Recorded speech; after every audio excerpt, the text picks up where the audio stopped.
Welcome to the Crash Chords podcast. I want to take a moment to, briefly before I intro, a quick thank you to Robert for coming on last week. It was a pleasure to have him. I, of course, am Matt. I'm John. I am Steve. I really appreciate him coming on the show. It was great to get to hear more about his other stuff besides the Wasties, because I've been touting Rose West for a while, so I'm glad he got to share with us a bit. It was a lot of fun having him on. He gets as excited as we do about music. He held his own very well, I must say that. Well, and also, he still brings up, from the day we got together to do the Wasties podcast, when we mentioned off the air that me, Steve, and Robert wanted to do a drunk cast, where we drank on air and did things, he still brings that up.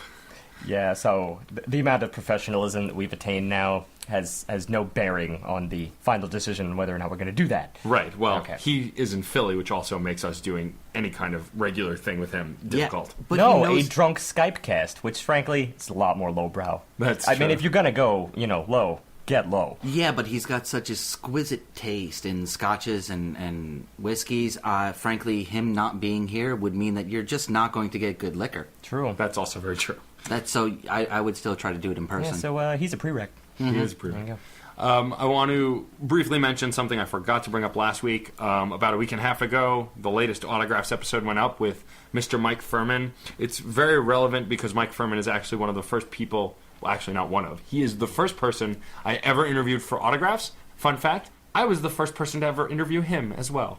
First artist you ever introduced to me in the course of our friendship. Yep.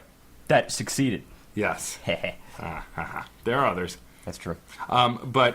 And so I was really excited to have him on, and it was, I always say, like, if I'm talking to someone that I've known personally besides being on the podcast, there's a connection. But talking to him really felt like an old friend I hadn't seen in years. We caught up about his kids, we caught up about his career, his life. It was very casual. It was a lot of fun, and he's very funny.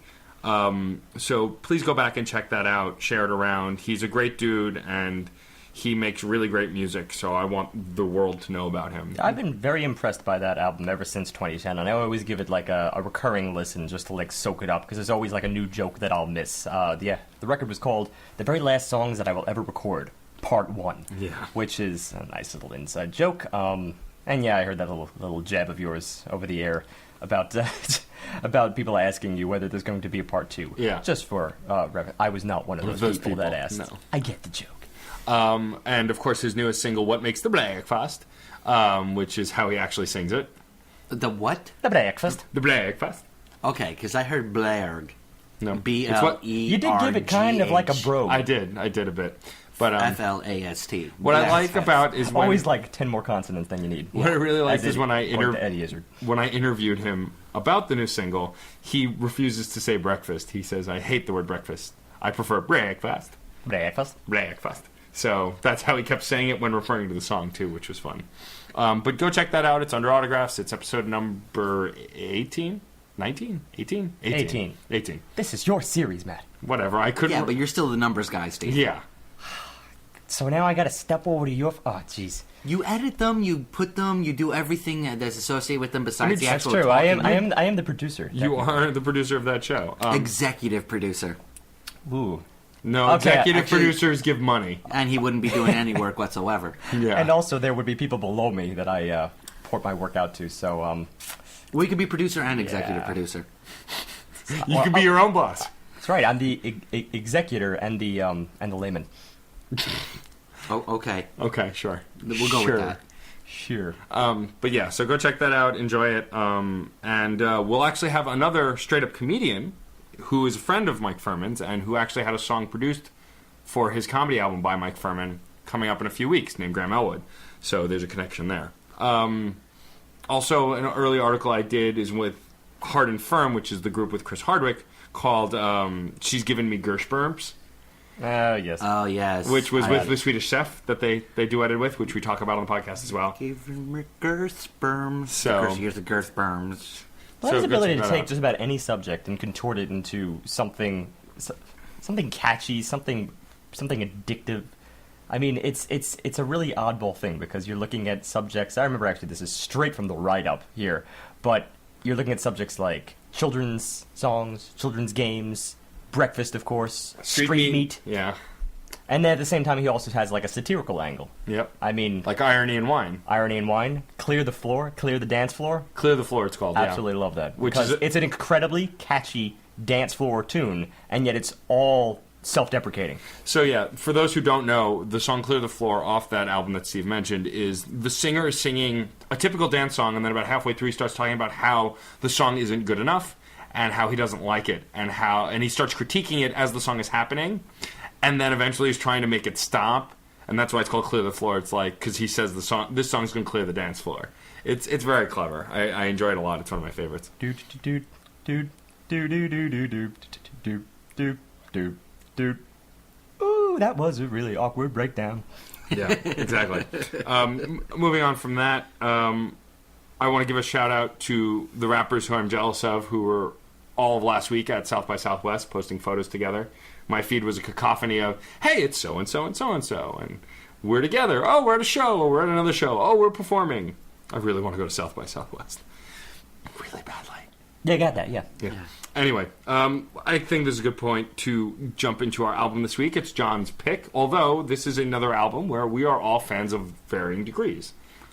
In 2004, after my first year at college, I think it was the first year, math is hard, I was at home just flipping through the channels, waiting to go to work, part-time job, kind of sucked back then, and flipped over to VH1. I saw Float On, Modest Mouse, first time I was ever introduced to this band. It was a trip. It was an amazing song with beautiful graphics associated with it. It wasn't quite your average video, and it showed something that was a little bit different for me at the time in the alternative rock realm. I say alternative rock very loosely. The band was showing off a interesting vocalist with horns backing him up, with weird inflections, with unusual lines, and all this really got my juices flowing for this band. Really just started me going, all right, gotta go get the album. I got the album, and I figured out, well, Float On, the big summer hit for them at that time, was probably one of the worst songs on the album.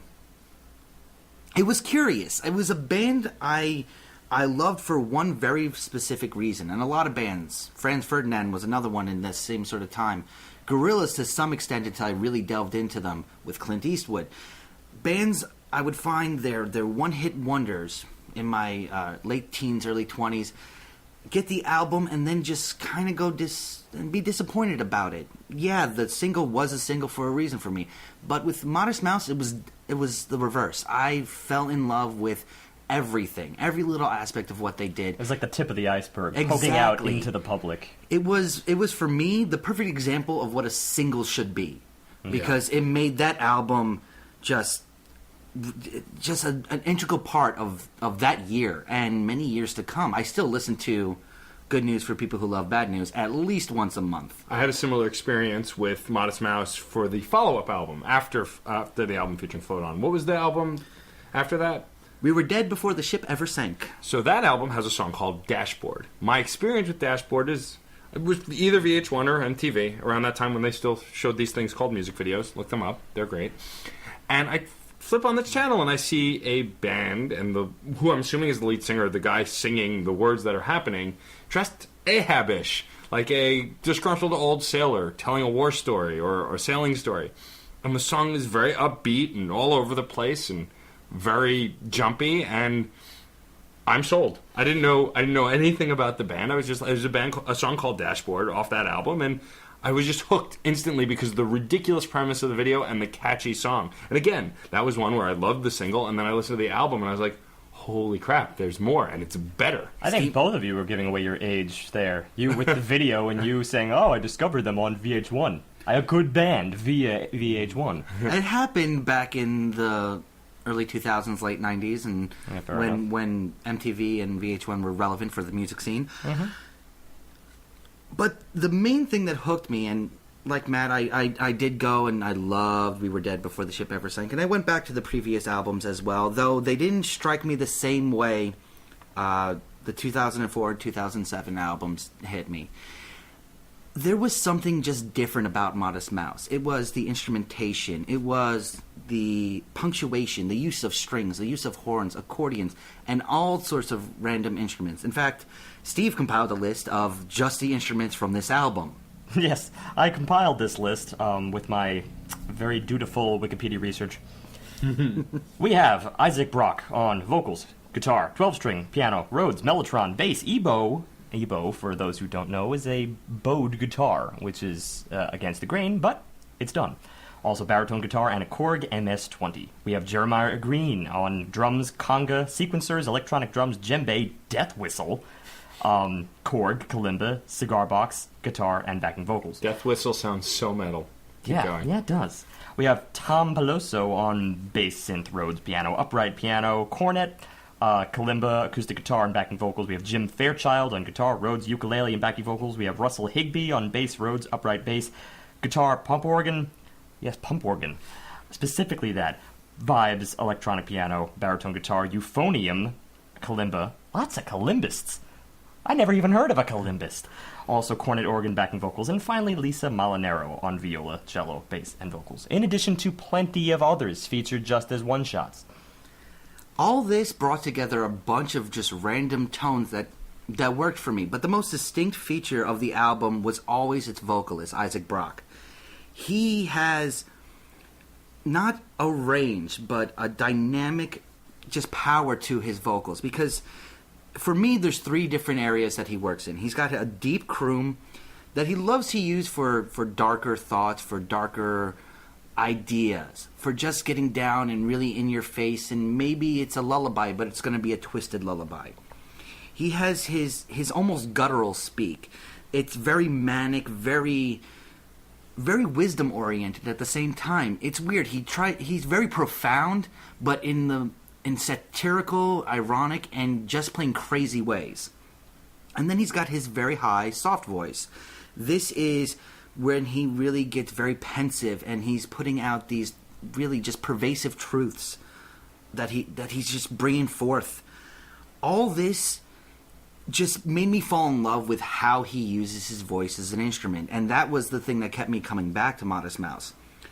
The other major feature, and this speaks to both the messages that they get across, the metaphors in the lyrics, but also the choice of instrumentation, the way things build. There's a duality to the entire band of just chaos versus calm, of just form versus discord. They're melodic, but at the same time, they're very dissident.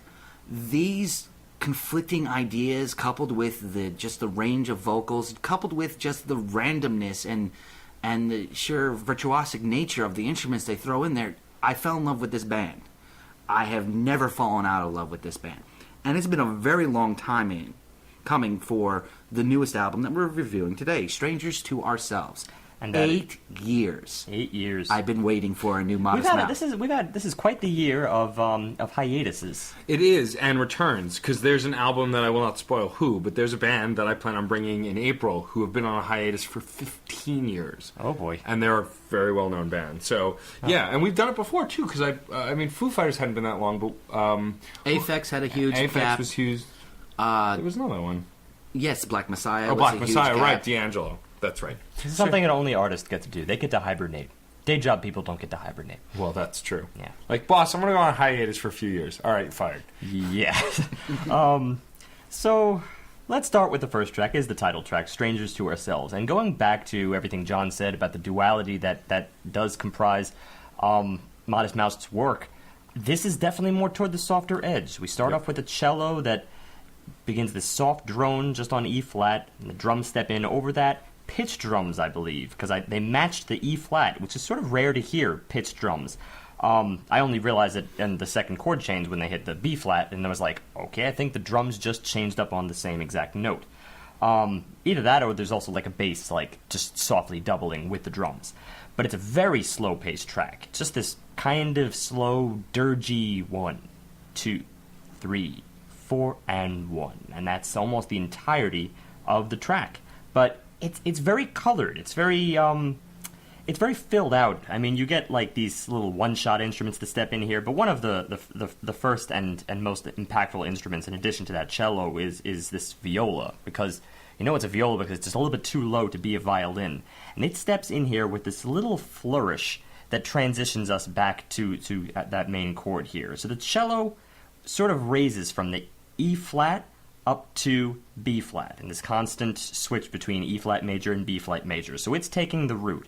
But then the viola lowers from the fifth of the first chord, which is B flat, down to F, which is the fifth of that second chord. So by one note going up and by the other note going down, you get this kind of contracting effect, which is really pleasing to the ear, I found. Also the very delicate guitar work that steps in between these chord changes, and then later it's more throughout. The guitar is one of the more interesting features I found in this song. The texture of it was both complementing the melody, but at the same time it was being used as punctuation. That's something you don't often hear, because when it breaks form or when it's paralleling or contrasting a piece, it comes across as very important, but still as part of the background. I like how they work it in to play off of the vocals, especially. Mm-hmm. I also love the tonal minimalism of it, because again, I cited E flat, also B flat. We're talking E flat major, B flat major, and that's generally only the two chords that comprise this entire piece, except for certain moments. And this, I'll say right off the bat, was one of my favorite moments. It occurs right after line "Stuck in Traffic," where there's this wonderful change-up, and it's one of the few in the entire piece, and it happens fairly early on. It goes, we're lucky that we slept. Didn't seem like we realized we'd be stuck in traffic. And right here, I think it was the drums or the bass that might be doubling it that took the root of G, while the violin still lowers to F. So now you get this like seventh interval stepped in here, and in a very transitory way, it sounds rather sad, because it links up with the guitar at this moment, which kind of harmonizes with its own transition. So almost immediately, everything returns to B-flat major. Sad for just an instant, and then suddenly we're back to this dead calm that really is most of the piece, and that's how I see the E-flat major feel.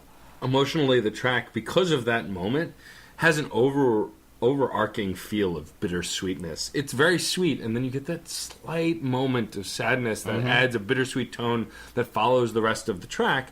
What I also really like about this song, though, is that it's got overall a very longing, hopeful feel. It is on an upturn. It's not, the sadness is not a depression. It's just a brief moment of sadness, but all in all, you've got this kind of hopeful feel that goes through it. Or at least just peaceful. I kind of liken the entire track to sitting by a lakeside, seemingly at peace, and then in that moment, the moment I just discussed, it's like you suddenly realize that everyone around you will die. Okay. But then you just go back to watching the ripples in the water. That's a little extreme, but I understand what you mean.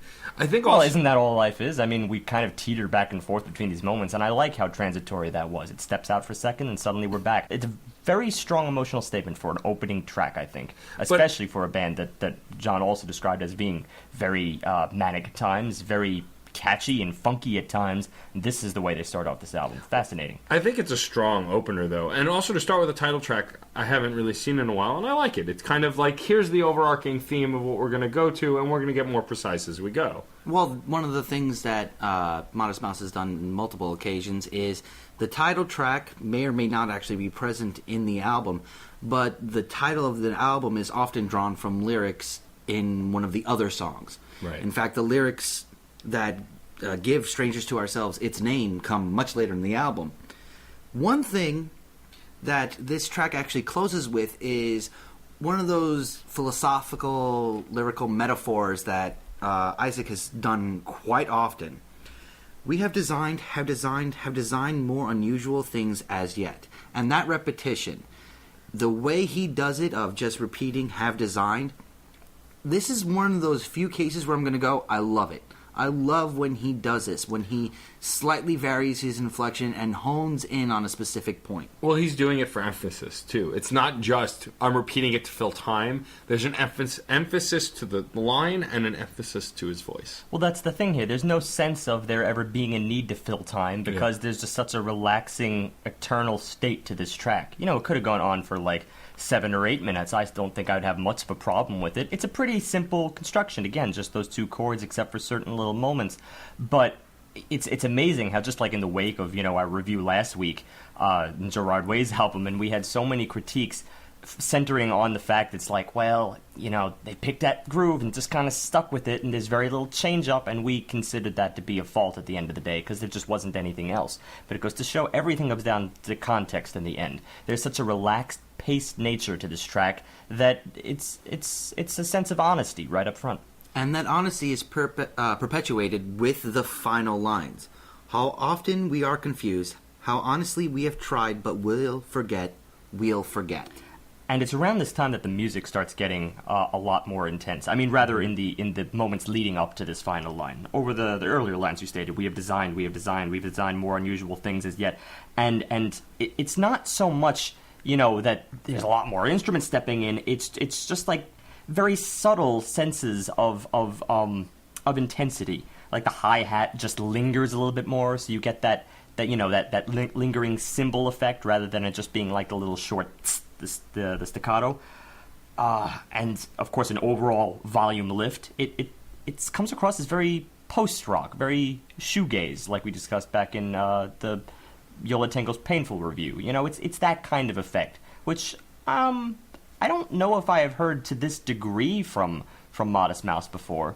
But as John said, they are a very diverse group. It's not like anything they did on this album, frankly, would shock me, because they set up their fan base to be prepared for all possibilities. Yeah, absolutely. From here we go to the first single from the record, Lampshades on Fire. And to start, I love the imagery of the title. This idea of, to me, I get this idea of a very peaceful house with just a lampshade on fire, this kind of chaos within a calm. The song itself, bouncy, catchy, definitely a single, and definitely, like, it starts and you go, yep, Modest Mouse. I will say, despite what I said before, that, they do have a lot of extremes. They have that sort of creamy center that you identify as Modest Mouse, and that's what John referred to as the singles. This feels very much like Float On to me, which is their biggest single probably of all time, as the general public knows. And the way it starts off, we're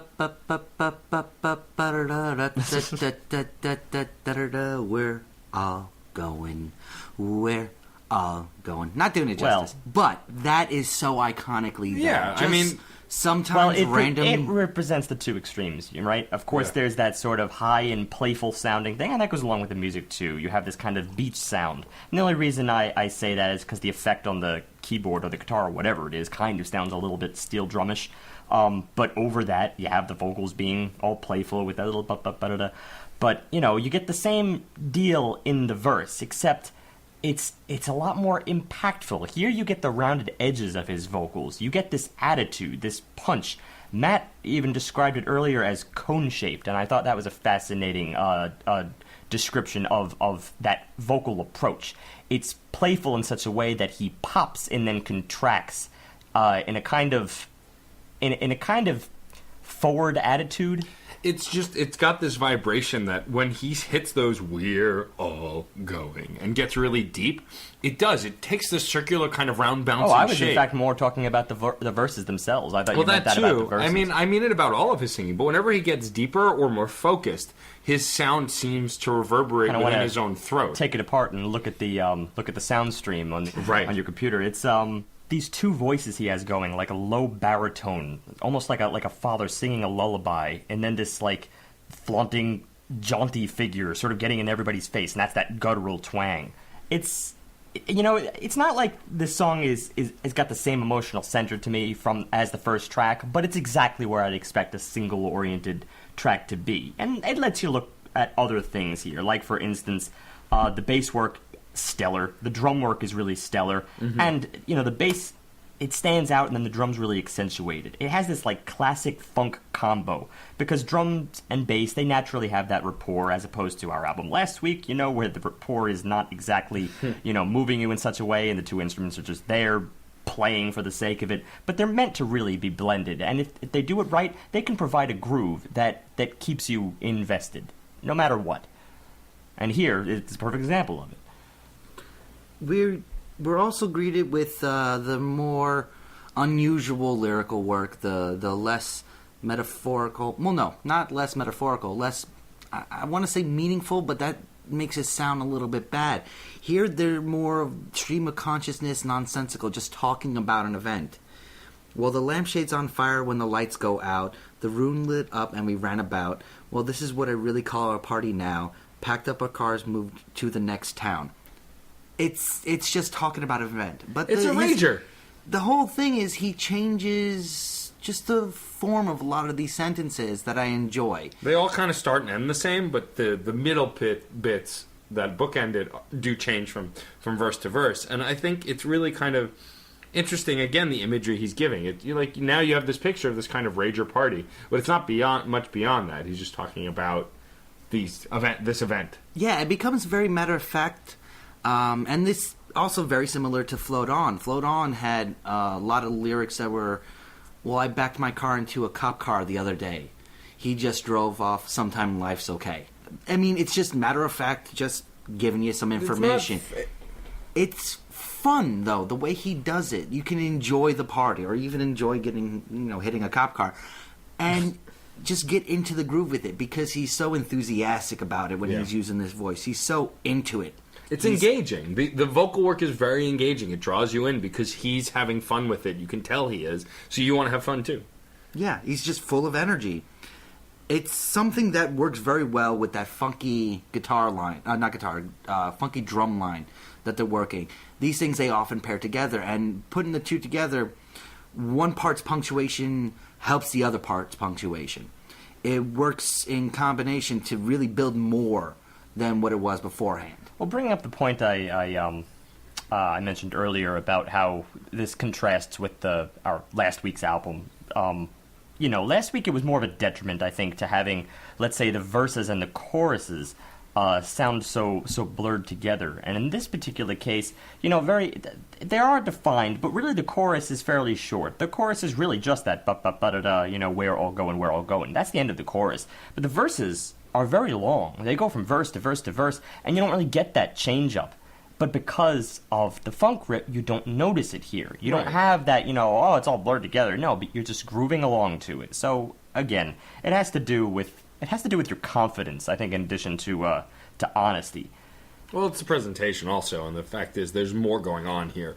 The problem with those lyrics of last week is not only were the lyrics blended together and drowned out, but also the music was also boring and repetitive. Right, and there's also something with the overall arc of this track. There's a breakdown where it evolves into kind of a bridge. Everything gets a lot cooler toward the end of it. It starts to rise a bit, get kind of lighter, which I really like. It kind of pulls you out of, not that there was anything wrong with where you were, but it kind of pulls you out of the song for a bit and goes on this kind of rising motion. Right, but in some sense, it's almost like they really just fused the two sections together, because at one point you have the chorus vocals sitting right on top of another verse. So you have that ba-ba-ba-da-da in the background while the main vocals are already going. So that's just another sense of kind of blurring it together, and you accept it in stride. Well, and also it's not foreign for Modest Mouth to do that in a culmination portion of their song. They do it on other tracks on this album. They've done it on other tracks on other albums. So it's a trick that they use. They don't overuse, but they use it within the music and the instrumentation, so it still feels fresh every time. Yeah. Just using the vocals as an instrument. This is one of the bands that really does like to push the boundaries of whether it's just pure information or if it's an instrument unto itself. Well, like other artists we've talked about, sometimes the singer, regardless of technicality and skill, they're engaging and they're fun and they're unique, and that's enough to draw you in. And we've mentioned that before. That's not foreign to a talented lead singer, regardless of where the talent lies. The next song is track 3, Shit in Your Cut, which, when we first announced the title, Steve just went, yuck, which is fairly accurate. This had a very interesting introduction. The sound bites of it kind of reminded me of something the Gorillaz used to do. but at the same time, they were both contemporaries, so that doesn't really shock me. Yeah. John even mentioned that in his intro. They all kind of blend together there.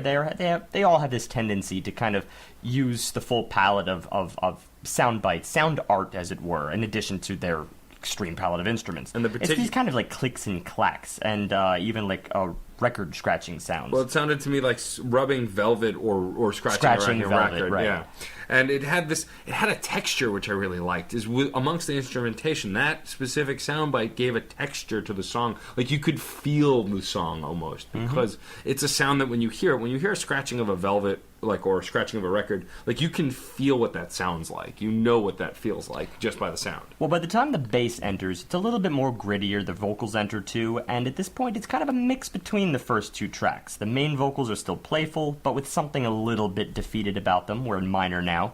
And then by the time we get to the chorus, we get another set of vocals that still has that soft baritone from the first track. And this really reminded me of the Black Heart Procession, which is pretty interesting considering I realized belatedly that the drummer, in fact, an older drummer of theirs, not the current drummer, but the older drummer was also the drummer for the Black Heart Procession. So it very well, they may have played sets together. There may have been some crossover influence. I mean, it was just a bizarre observation I had that turned out to be an odd coincidence. But it's that kind of vocal tone that really is more similar, that regardless of the drumming. The vocal tone is something that I heard in Black Heart Procession, and I also heard in bands like the way Tunde Adebimpe used to sing in older TV on the radio. Also Future Islands in singles. That kind of, that low baritone.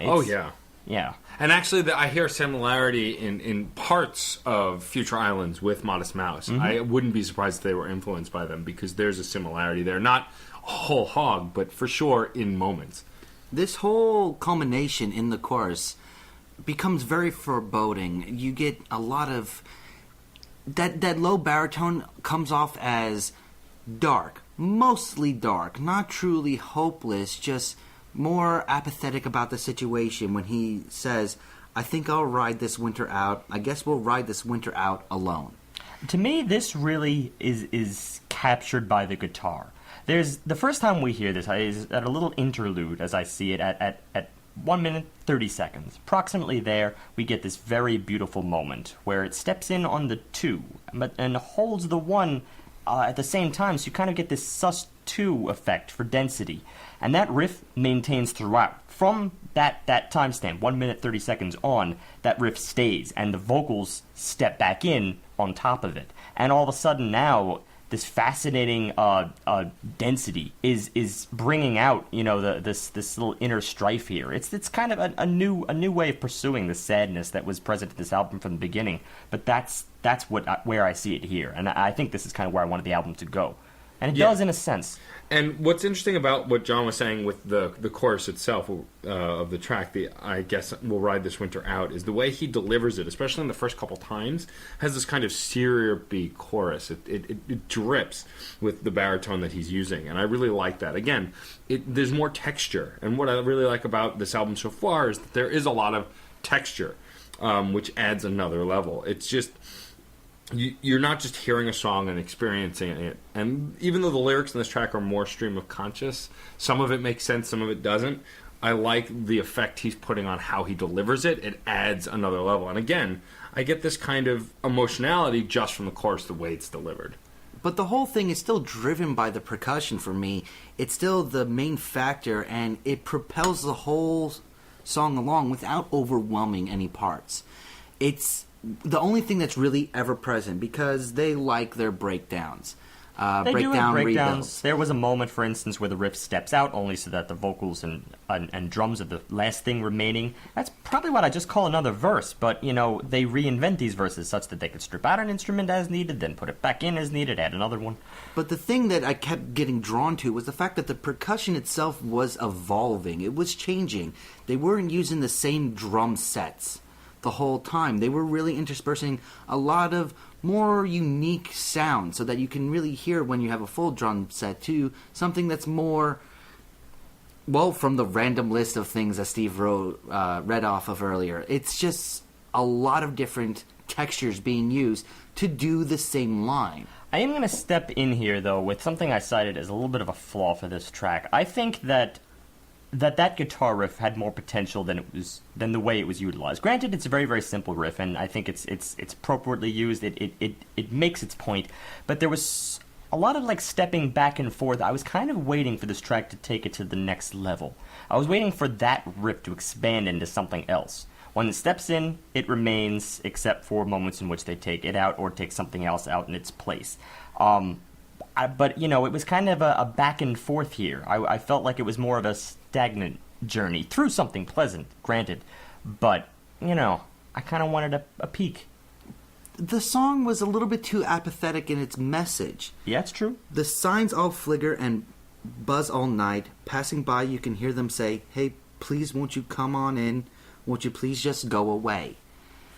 It's just, he's ignoring distractions at this point. Well, other parts, when the doctor finally showed up, oh boy, his front was soaking wet. He said that this should do the trick. We hadn't told him what the problem was yet. No, it's just a little bit of conflict going on with the world forcing ideas onto him that he's just not having. I'll relinquish. I mean, there's no debate about the manner in which it's used as related to the overall point of this track, especially when you consider, I think I'll ride this winter out. I mean, this brings back to mind that Huey Newton from St. Vincent, the concept that, you know, you're just stuck inside the course of a winter. In her case, she was making specific allusions to just being online on the internet because that's all you have to do indoors.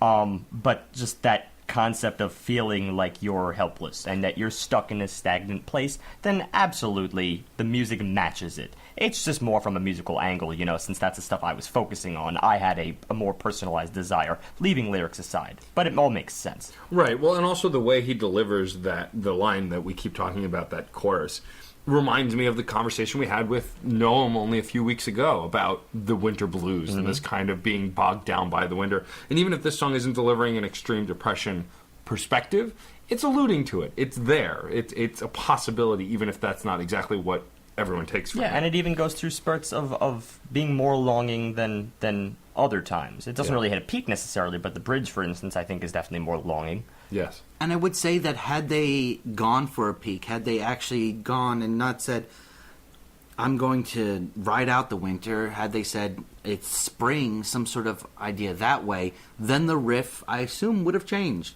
Yeah. That I would have felt would have been appropriate to marry the theme and the metaphors with the music. I'm okay with the riff staying where it was, but you're right. It did have a lot of potential. It did have a lot of opportunities to get more interesting without necessarily going away from the general idea of what they were doing. Mm-hmm. I mean, I don't know that it bothered me as much, and I'm getting the sense that it didn't ruin the track for you. It's just something you noticed. I just didn't really take as much notice, so having it brought to my attention, I can see where the detractor comes from. I just didn't really feel it in the moment. Yeah, and there's also some great poetry here. Well, the strain ain't in confidence, don't everyone go at once. And then we heard at one point expulsion from an exoskeleton mother. And I mean, at this point, he's just utilizing it. I appreciate There's strong I appreciate imagery. language that utilizes the English language in a way that even though you may not get it at first, the imagery is supported just by the curvature of the words themselves. And as it's no secret on this show, I am a big fan of imagery. I like setting, and I like creating a setting with words, and he does that very well. In fact, the next track takes it to an even another level as far as setting a scene. So the next track is called Pistol, parentheses, A. Cunanan, FL for Florida, 1996. Miami, Florida, 1996. And it so turns out that is named after a real person, a serial killer named Andrew Cunanan, who murdered 5 people, the last of whom was a famous fashion designer, Gianni Versace. He killed himself in the end in a Miami houseboat, 1997, just 8 days after murdering Versace. Now, of course, that's 1997, and I found it very interesting, just to hone in on a minor point, that the fact that this is from 1996, which made me believe that it was a fascination with the build-up to the murder. Well, that's what I'm saying. This is a prequel to that event. He's singing from that perspective. And I mean, just the way he delivers the first couple of lines, I've got my pistol in my car, I've got my stereo in the car, I've got my room key in the car, And he's delivering it in this twisted voice that's, for the first time ever... It's modulated. That's the thing. But it also... First time I'm going to say it's actually a modulated voice from him, which is weird. And also... Usually when it's a vocalizer. It's also a little bit of auto-tune seems to be in there, but at the same time there's also no tune to auto. It's very crazed. And the interesting thing here is typically with his dynamics, I can usually tell it's him without issue. But there were moments in this opening verse where I really wasn't sure if it was him. It just sounded so different and so odd. And it just builds from there. He's kind of doing a day in the life from this perspective. And the whole song has got this dark, odd, funk-ish kind of bizarre rhythm. It's hard to really place. It's distorted. It's almost surreal. You know, this very specifically reminded me of the They Might Be Giants track "Darlings of Lumberland," only in tone, only in the warped approach to the track. Granted, the vocals weren't identical, but it's very much a warped storytelling. Yeah, which I get that. I definitely get that. Warped approach, warped arc. Yeah, and here's the thing about this song for me. Instrumentation and lyrics and delivery aside, I'm not sure how I feel about it. Placement-wise, so here's the thing about Modest Mouse, and we already talked about this a little bit. Very little things surprise their fans, because they are all over the place, and they deliver most of the time when they go all over the place. But this is something that I was truly blindsided with, and I'm still not quite sure how I feel about it on the record. Well, one of the main things that is different is the club beat. It really does feel more like a club song than anything else. Both in the beat work, the guitar work, and the voice itself. The combination is almost iconically house music. But the deeper end of house music, the darker end of house music, and the distortion to it is thematically great for this not very cool story that they're telling here. When you take that and you add in those very odd piano sounds, that's where I see Modest Mouse showing through more than anything else. That's the little bits that really showcase the band itself. But it's so odd that I don't want to question it, but I got it in this case. I don't know how well it fits on the album as a whole. That said, I really do enjoy the song. I like it. I'm just confused by it. I think to a greater extent, we weren't thinking about this in those terms as it was a fairly early episode. Episode 38 is when we reviewed They Might Be Giants, Nanobots. But I think it could be argued that Darlings of Lumberland didn't fit on that album. But that album was such a prolific experiment of all these different styles that I'm inclined to take a very similar approach here. That's fine. I just accepted this as something different. Yeah, something awkward, sure, but that's exactly how they want to make you feel, especially upon the bombshell that it's about a serial killer. Sure. So now you're in that mind, and I think, the reasons behind why they chose to, to tell the tale of this specific serial killer is anyone's guess. Whether they had a personal connection to it, or whether it was just a personal connection in watching the news as of that moment, and it struck them in such a way. You could. As a fan, you could just guess till your heart's content. It's probably not going to do it justice. But in any way, it brings to mind the story, and because you're bound to look it up, and you're bound to, be interested, intrigued, as we were, then I think it starts really taking its toll on you. I maximize my own liaisons. I'm going to take it till the taking comes on. I've got my cocaine in the glove box now. The sunroof is down. Oh, wow. I've got my room key in my pocket, and I've got a pistol that I need to unload. This kind of, fixation with, I'm going to do it. I'm going to do it. It's happening. The tension building up in your head. And almost every single biopic of of a serial killer that's ever been made in documentary form. For instance, Hinckley or the guy who shot Lennon. This is almost always the way it goes down, and it's a sad truth that some people are just wired this way. But I think this is a perfect musical biopic of that, which I don't really hear in music too often, and I like to hear new and maybe controversial subjects. No, yeah, and I mean anything that draws attention. I mean, also the way the title is just framed, the fact that it's Pistol, and then it pretty much has a subtitle explaining what it's about. It's right on the nose. This is what they you want search to direct in Wikipedia. you. Yeah. Look this up in Wikipedia. Yeah, and that's exactly what we did. I would agree. Actually, with the point that Steve brought up, we didn't question Darlings of Umberland because we fell in love with it immediately. And I think I didn't fall in love with this immediately. I accept it as a part of the Modest Mouse repertoire, but I still have to question its use on the album. I tend to like anything that makes one eyebrow go up. Yeah. And it remained up for a long time in this track. Yeah, and also, I don't know that I question it in the scale of the record just thematically, but let's move on and we can talk more about that as we get to the end. Well, it's also about the innards of this track that I like too. I mean, apart from the fact that it's just a house beat, there's points in which it just reduces to the play, with all the chaos going on, because it's actually a pretty intense, it sounds like a drum box here, even though I believe it is just drums, but, it's put through a filter. So, at one point, all that chaos reduces to just this plain 1, 2, 3, 4, and without all the frills, it sounds even more focused and crazed, like that's the mind getting more solidified on what is about to happen. Yeah. So, yeah, artistically, I'm intrigued. Let's move on to track 5, Ansel. I would definitely... Ansel. I know I'm pronouncing it quite German, but that's how I hear it. Okay. So, it begins, first of all, with a plane landing. That was the soundbite in the very opening. And then all of a sudden, we're back to more the overall sound of the second track. This sort of, beach-oriented, you definitely hear steel drums in the background. And this time, I think it almost definitely is steel drums, although I read out the instruments earlier and I didn't see that. So, it's probably a synth that made it sound that way. But it's definitely got this more positive sounding vibe. It's back to that kind of single feel.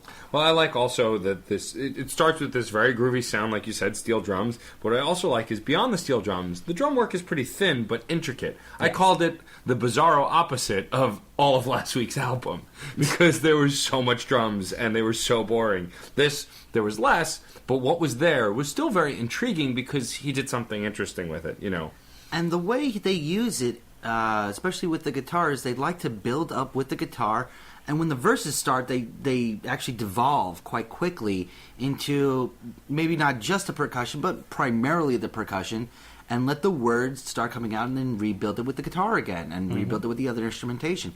This drop-off, rebuild, keeps the story going very well, keeps the song progressing very well, and so that while it's not the longest song on the album, by no means, it does feel like it's a long song that I enjoy. It has a good burn to it overall. I did detect that there were very, fast-moving chords in this track. And that tends to be very evasive, such that it was actually hard to, almost pin down the one because it kept moving around so much.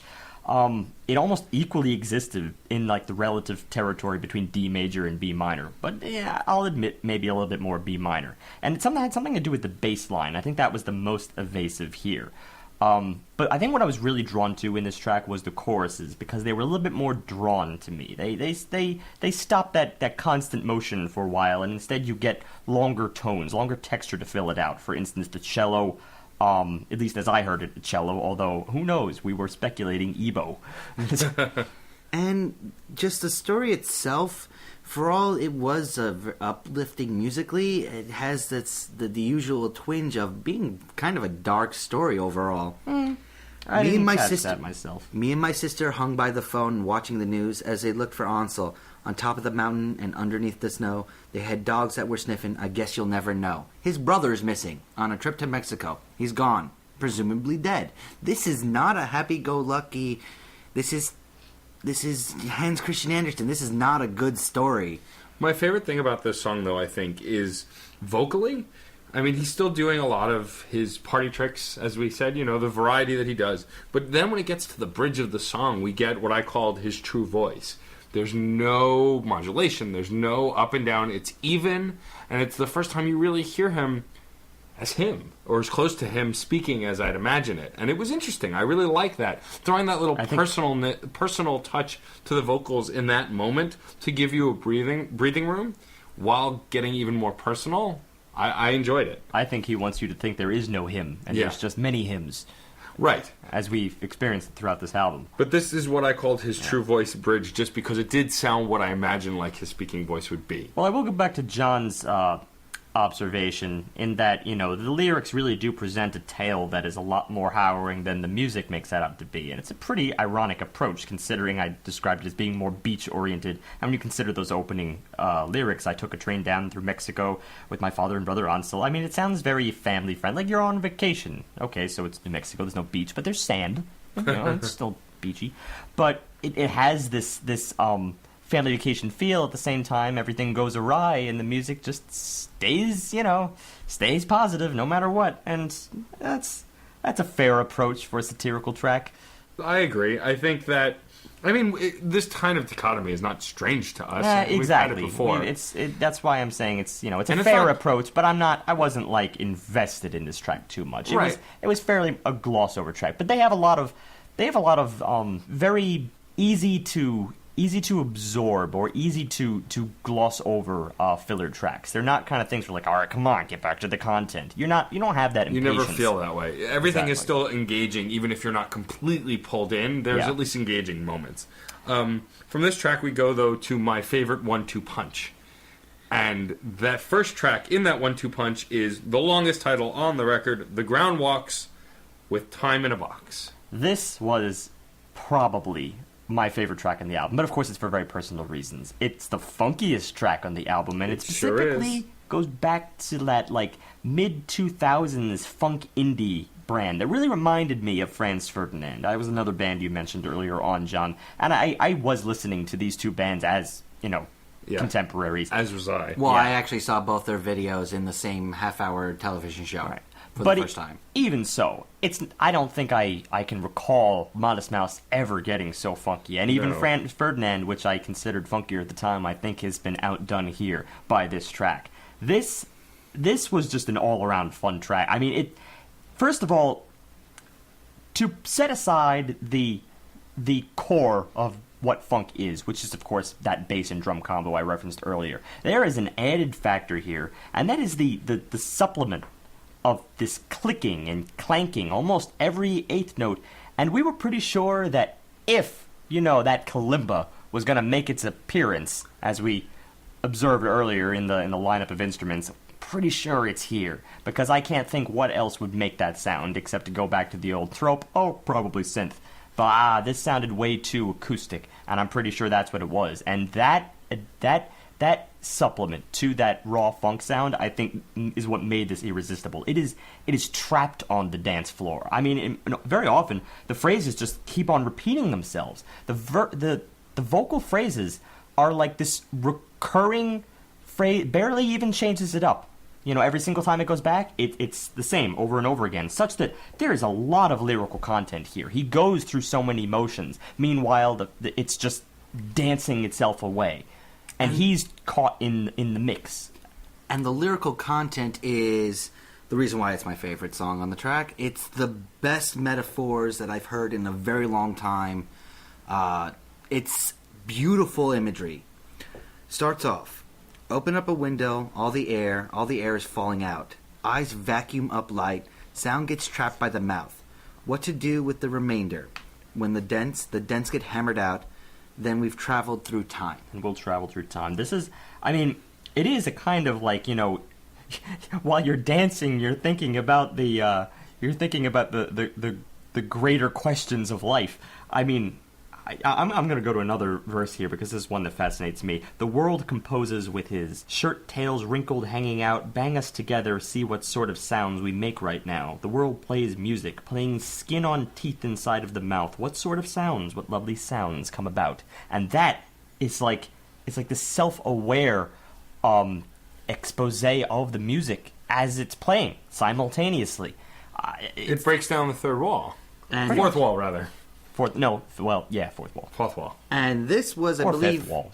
There's a time gap. this verse, I believe, was Matt's favorite, and you can correct me if I'm wrong. We're gonna throw a party, all the ghosts of trees are coming out. Don't open the directions. Don't open the directions. Wait until the light's inside of the cloud. You're gonna want to see this. Don't bring your camera around. Watch sun and sawdust align.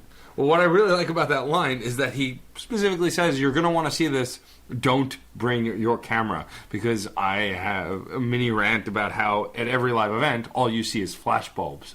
And while pictures have an important place in society, frickin' watch the event. And the fact that this beautiful thing is happening, and he says, don't bring your camera. Experience it yourself. I love that. Also, what I really love about this track is, see, it's funny. With the title, like, my brain, whenever time travel's mentioned, my brain goes to Doctor Who, because it's just how I'm wired. I go to Star Trek. It's fair. No, I mean, it happens. But what I like about this is that it's general enough that you could probably apply either. You could apply this from the perspective of the Doctor saying these strange, quirky things. It's not that far-fetched, and I like that. Well, that you can apply your own kind of fandom to it. It's like this rant I went on last week about how music is an exercise in art over time, over the course of time. And that's essentially what you're dealing with like the ground walks with time in a box, that being lost on the dance floor. Hence, they make it irresistibly funky, and you don't care about the time that's passing. And since there's so many cases, like I described last week, where music can sometimes be grating to the ear, and you're asking a lot of your listeners, come on, groove along to it, and very often you just end up boring them despite all your efforts. This is a case where it's the opposite. You've just trapped your listeners such that you never want the song to end. And this happens in both the verses. Well, the verses exemplify it, again, because of the repeated phrases, but particularly in the choruses, because right here you have this breakdown that's much more sexy. I mean, at this point, the melody starts taking on this very, very soaring 3-3-4-1-7-5, and it's longer, it's drawing, and it sounds like it's doubled with female vocals in the background, or again, it could just be him over himself several times. But it comes in almost as like that disco chorus to bring to life the phrases, bring to life the groove. And what I love about that chorus is that human quality. Is it still adds to this kind of fantasy world I'm creating in my head. It's, we stole the road, we floated in the light, we're going to break these bones, we're going to travel time. We're going to travel time, or we're going to, another phrase, we're going to move in time. It's, it really is beautiful. I mean, it can't do it justice at that point. But also, it should be mentioned, the build-up to it is equally interesting, because that's a fairly belated chorus. Remember, we get a lot of verses that lead up before that finally hits. So it's a lot of just being caught on the dance floor before we get that relaxing breakdown. And the transition is interesting.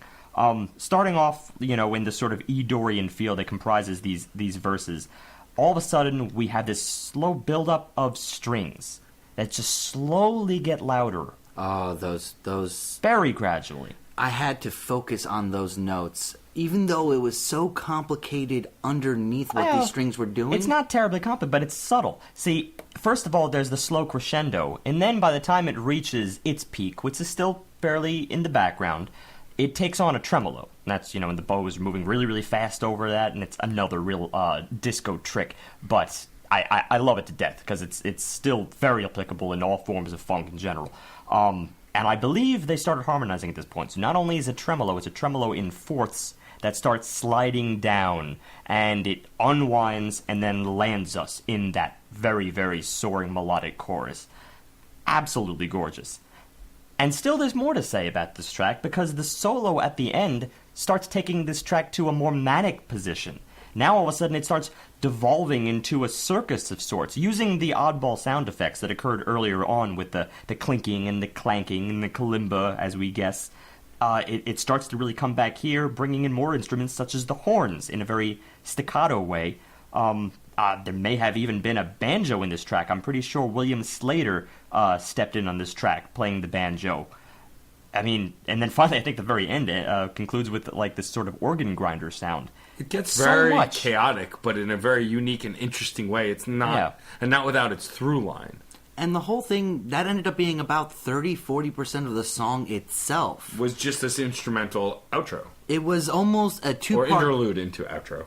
It was an almost two-part piece of two songs that really just married together perfectly, because the core harmonies, the core melodies really did stay the same enough, even when it was getting very chaotic, when it really was devolving or sidestepping what it had been doing earlier.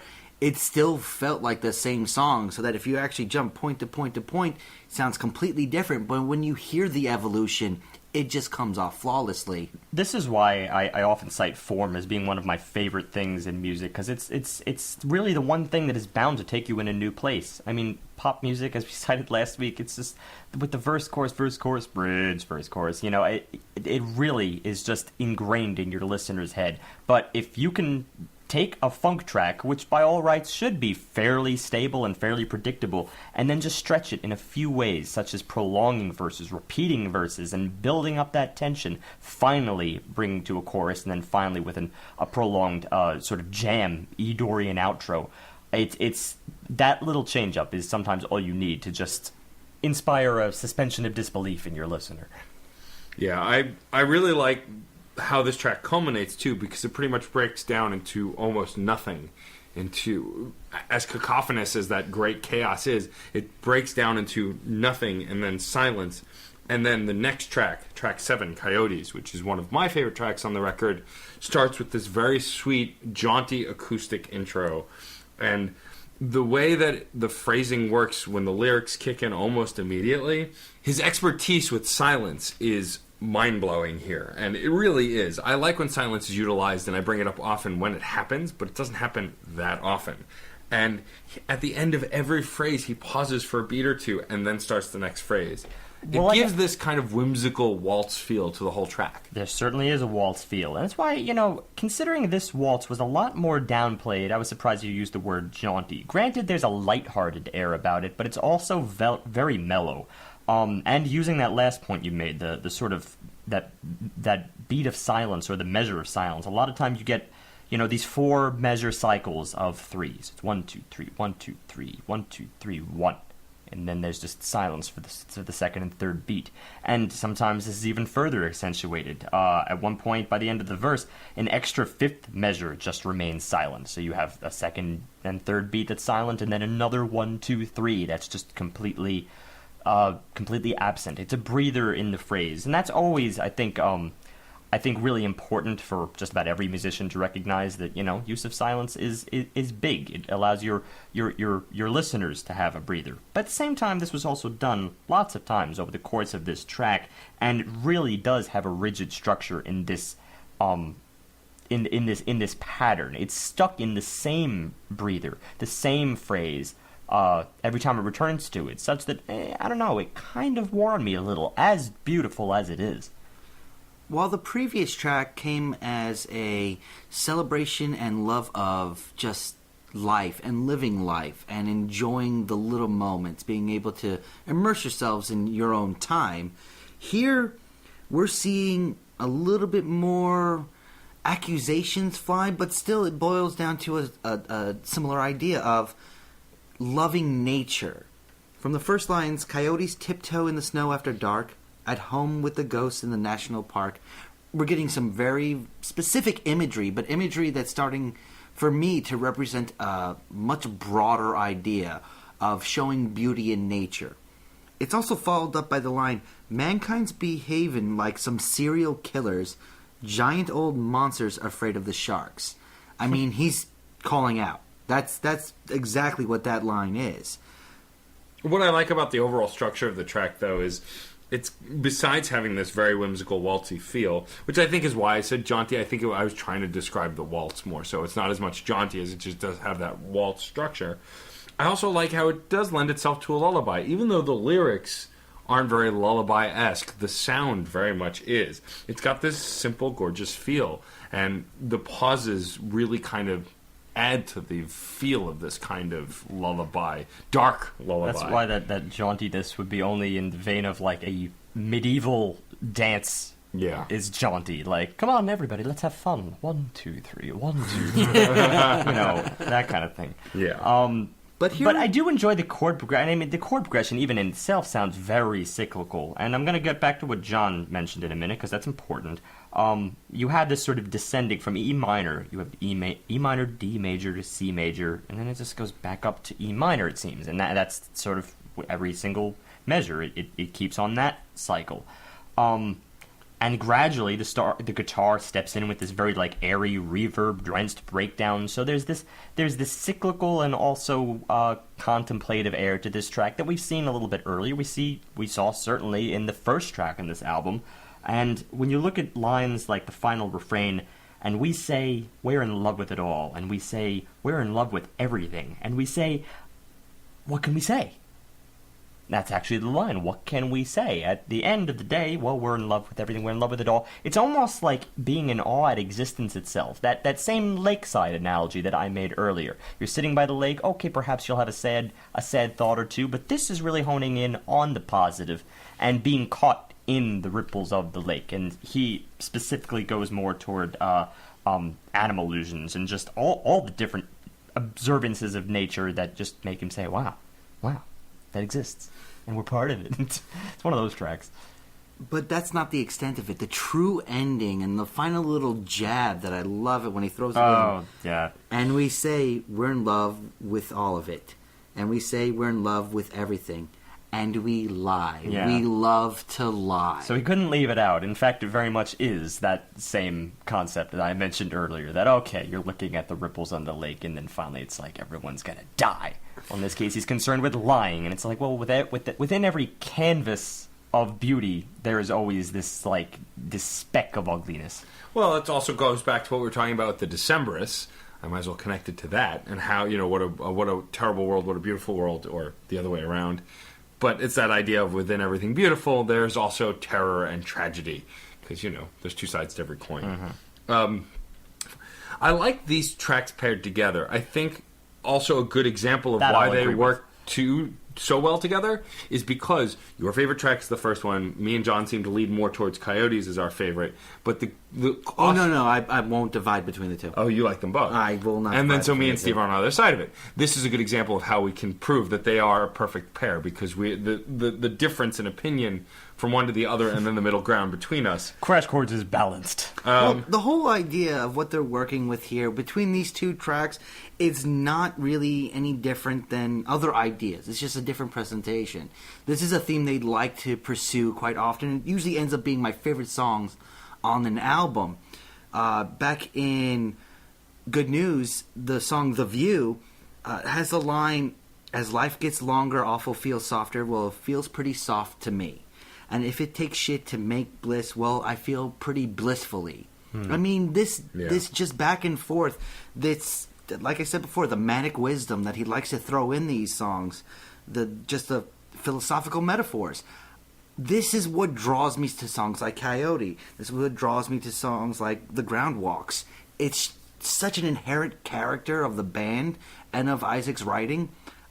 It's so beautiful to be able to dissect these words and see the extra meanings or the jabs or the laughter that he puts in these phrases. I'm sure that we're only at a very minor taste barrier here. I mean, artistic absolutely. Justification is everywhere in this track, and even though I may have found the cycle of three to be a little bit repetitive, it absolutely makes sense when you consider that sort of contemplative feel, and then the speck of sadness at the end.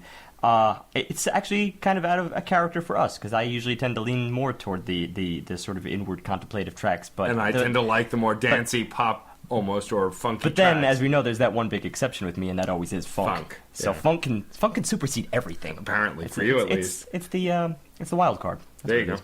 But yeah, I like also the fact that the thing that you think was repetitive is the thing that I think gave the song its power, and there's that silence, that space. Fair enough. And that'll be factored at the end here. Let's go into track 8, Pups to Dust.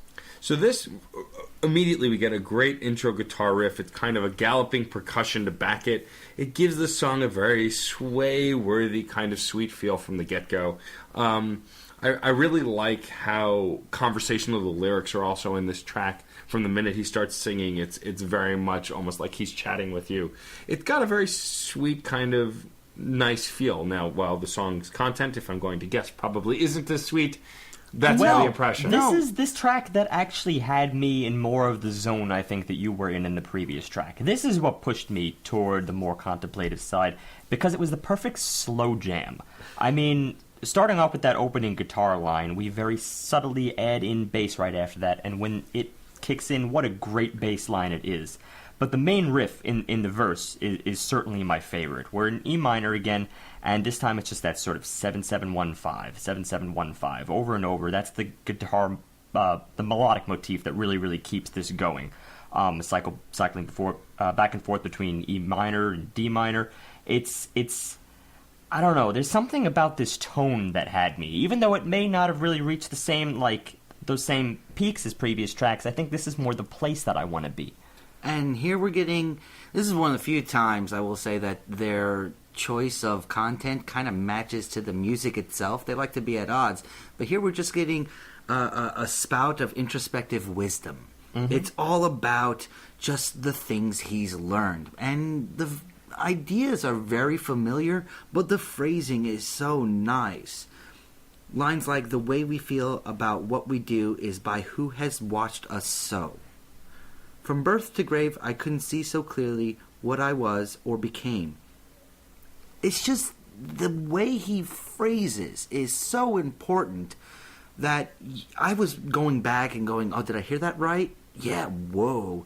Oh, did I hear that right? On my first few listens, I had to make sure I was reading along with these lyrics. This is one I looked up right away, and I don't usually do that when listening to music. You know, these are the kind of lyrics that I would love to posthumously read from an artist to really get an insight into perhaps where they were psychologically or what built their art. Now, granted, he ain't dead yet, but, you know, you read some of these lines, honest to God, I was honest as hell.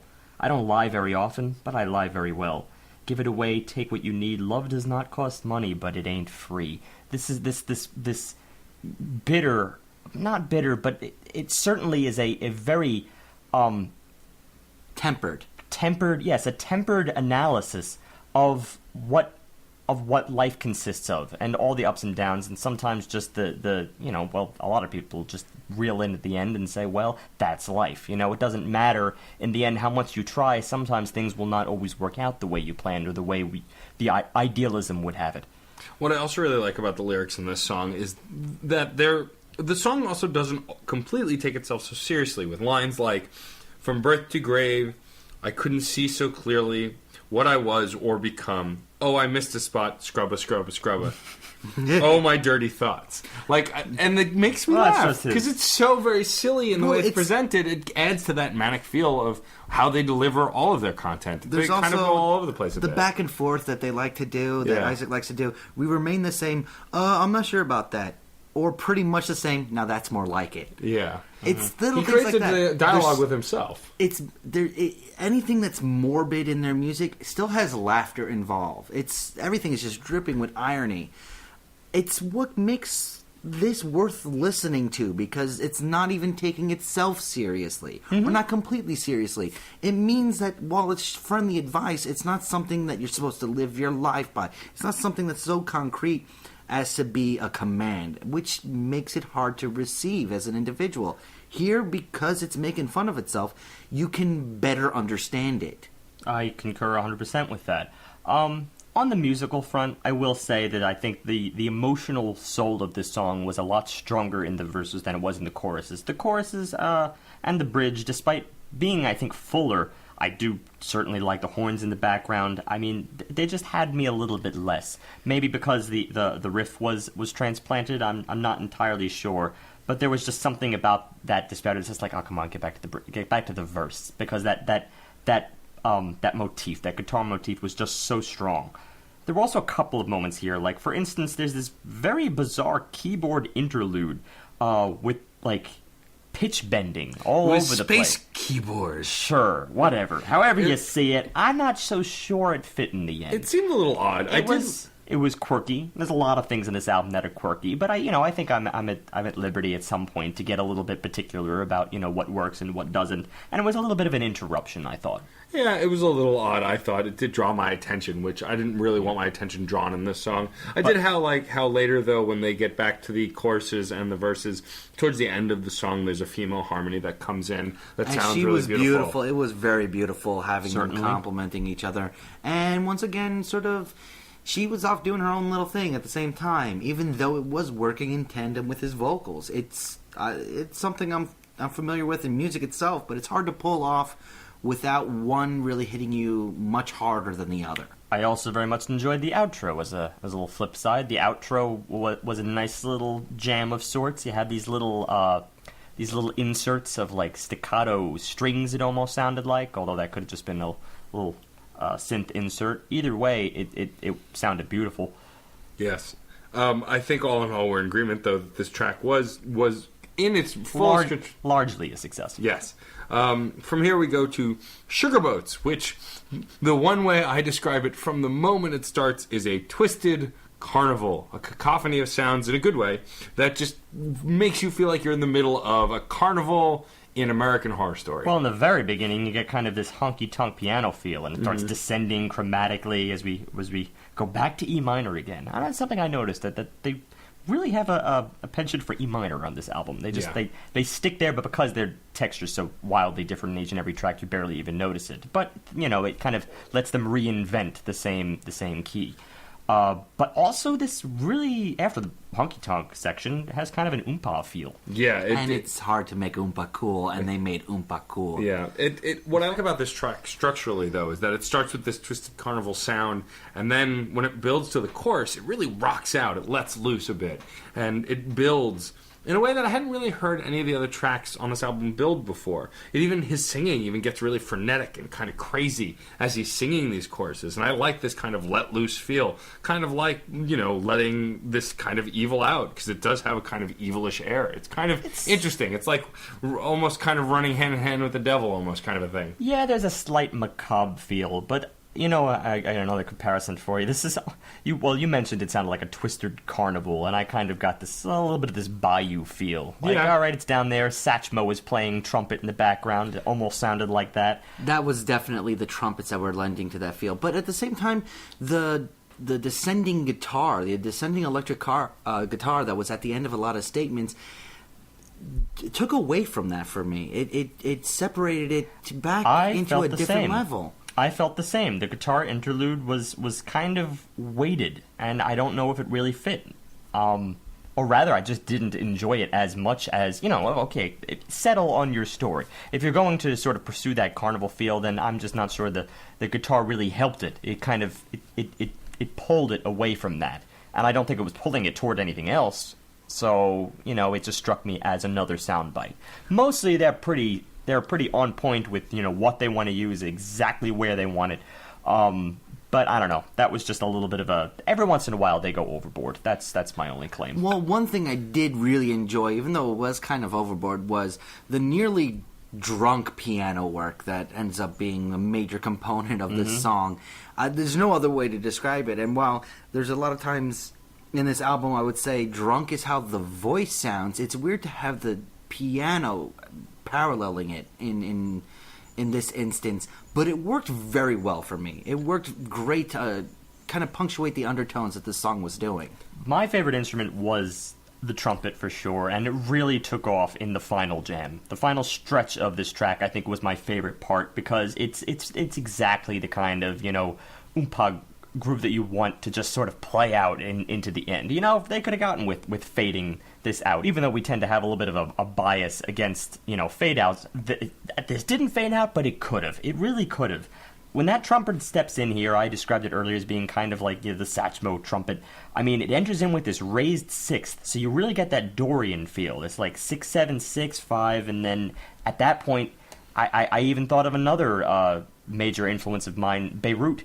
Beirut is a fairly contemporary band. At the same time, they play lots of like what's been described as Baroque pop. It sounds very Baltic, and it sounds like that the kind of trumpet melody that might be played by that, for instance. So you feel a lot of back and forth between this like Baltic feel and this jazz feel, also this oompa feel, and it really comes together as the perfect jam that I think Modest Mouse is adept at doing. It's really more of the build up to this that left me with a question mark, but I was satisfied where I landed. I think for me as a whole with the song, I was able to forgive some of that stuff because of how energetic it was. I just kind of got swept up in the movement of it.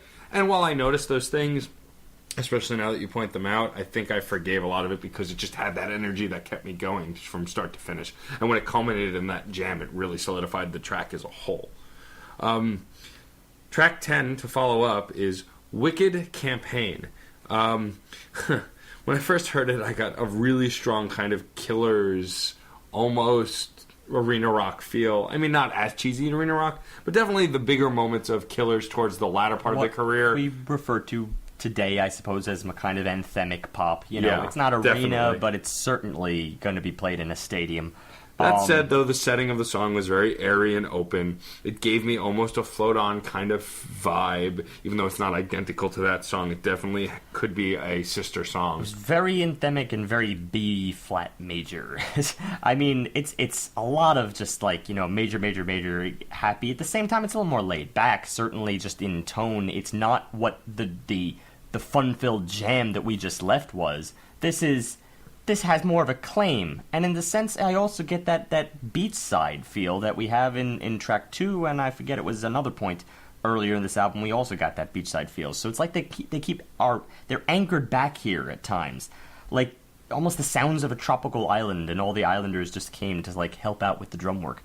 The slow phrases did come off for me a little bit sleazy, a little bit. Just a little bit greasy. He uses his baritone here again. This is another instance where I would compare it to that TV on the radio, Tuned Out of Bimpe or Future Islands. I get that feel again. I guess it's been a few tracks since he's really like hit those tones, so appropriate. My biggest problem with this track, I think, is this is the first time where I'm really starting to get a predictable sense. As we said, it very anthemic in the vein of Fun, which we like to bag on, but the truth is Fun has kind of mastered the generic anthemic sound, and there's a little bit of that in this. It's not as bad as Fun, but I definitely see where it's going, and it feels a lot more regular than any of the tracks that came before it. I would say that for the theme of this track, for the actual content of this track, it's somewhat appropriate because in a weird term, because they don't normally do this, or they veil it a lot more dramatically. That's because he's veiled. So I learned my face, but I forgot my name. I'm gonna wear this smile like it's some stupid toupee. And I say, oh, that's too bad. Oh, I just learned your face, but it is bound to change. I mean, yeah, there's a veil. He's talking politics, and it's kind of clear cut. He's actually talking about politicians. So for it to be... So it's not him, you see this as him taking on another character. Yeah, well, I see many of his songs as being separate characters. Sure.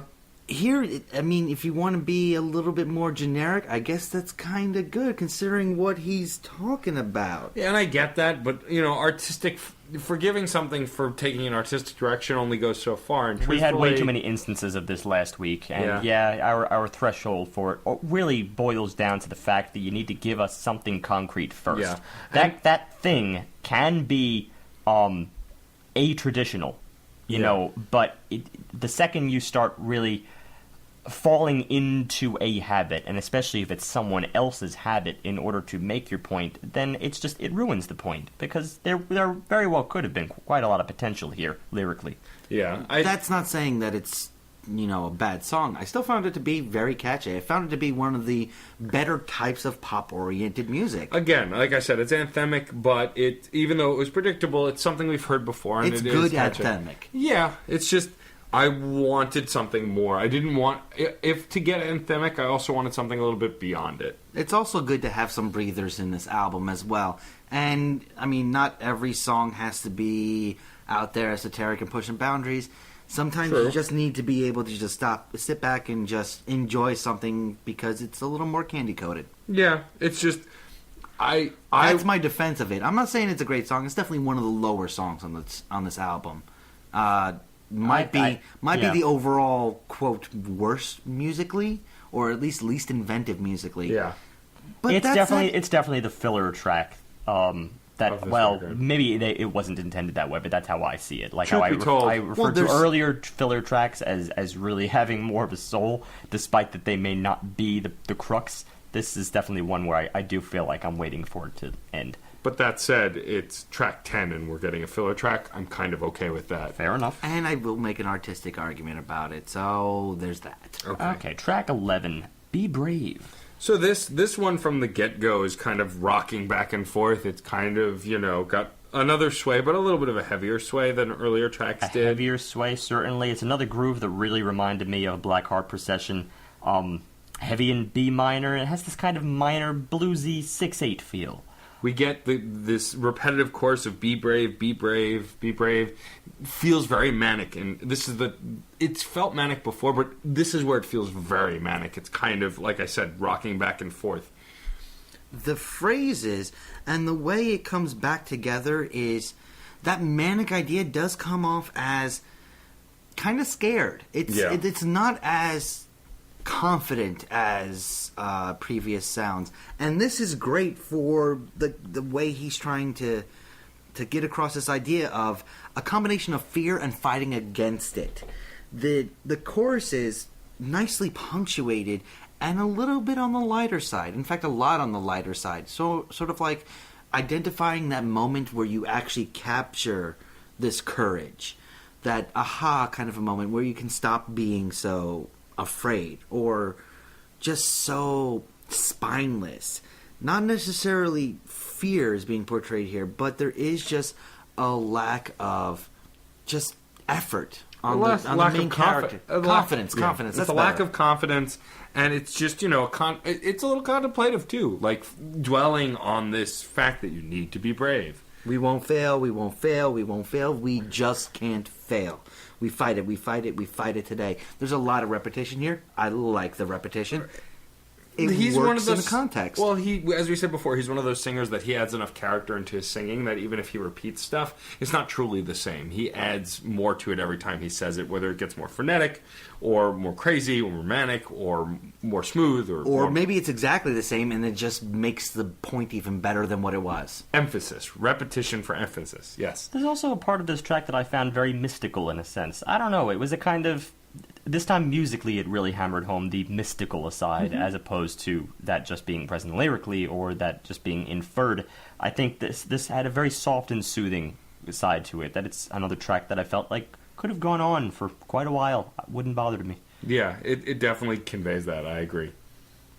From here, we go to the shortest track on the record, and probably one of the best titled tracks. God is an Indian, and you're an asshole.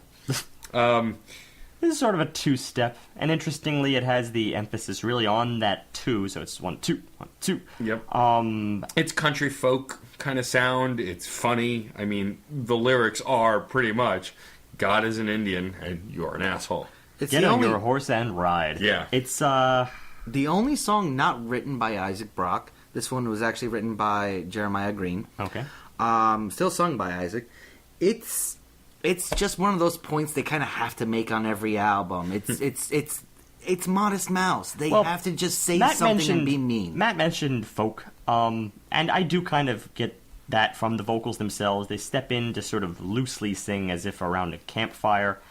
But then, considering this is such a short track, quickly everything just drops out and you're left with a very rural, drum and vocals, and that's all you're left with. It's just those two things, and it kind of just fades out on that. Yeah, and that's really it. It repeats itself, so it's catchy enough. I mean, it gets stuck in your head. I mean, it's fun. It's really fun to sing. The only change up here, in fact, as opposed to God is an asshole and you're an ass. Oh, excuse me, God. What?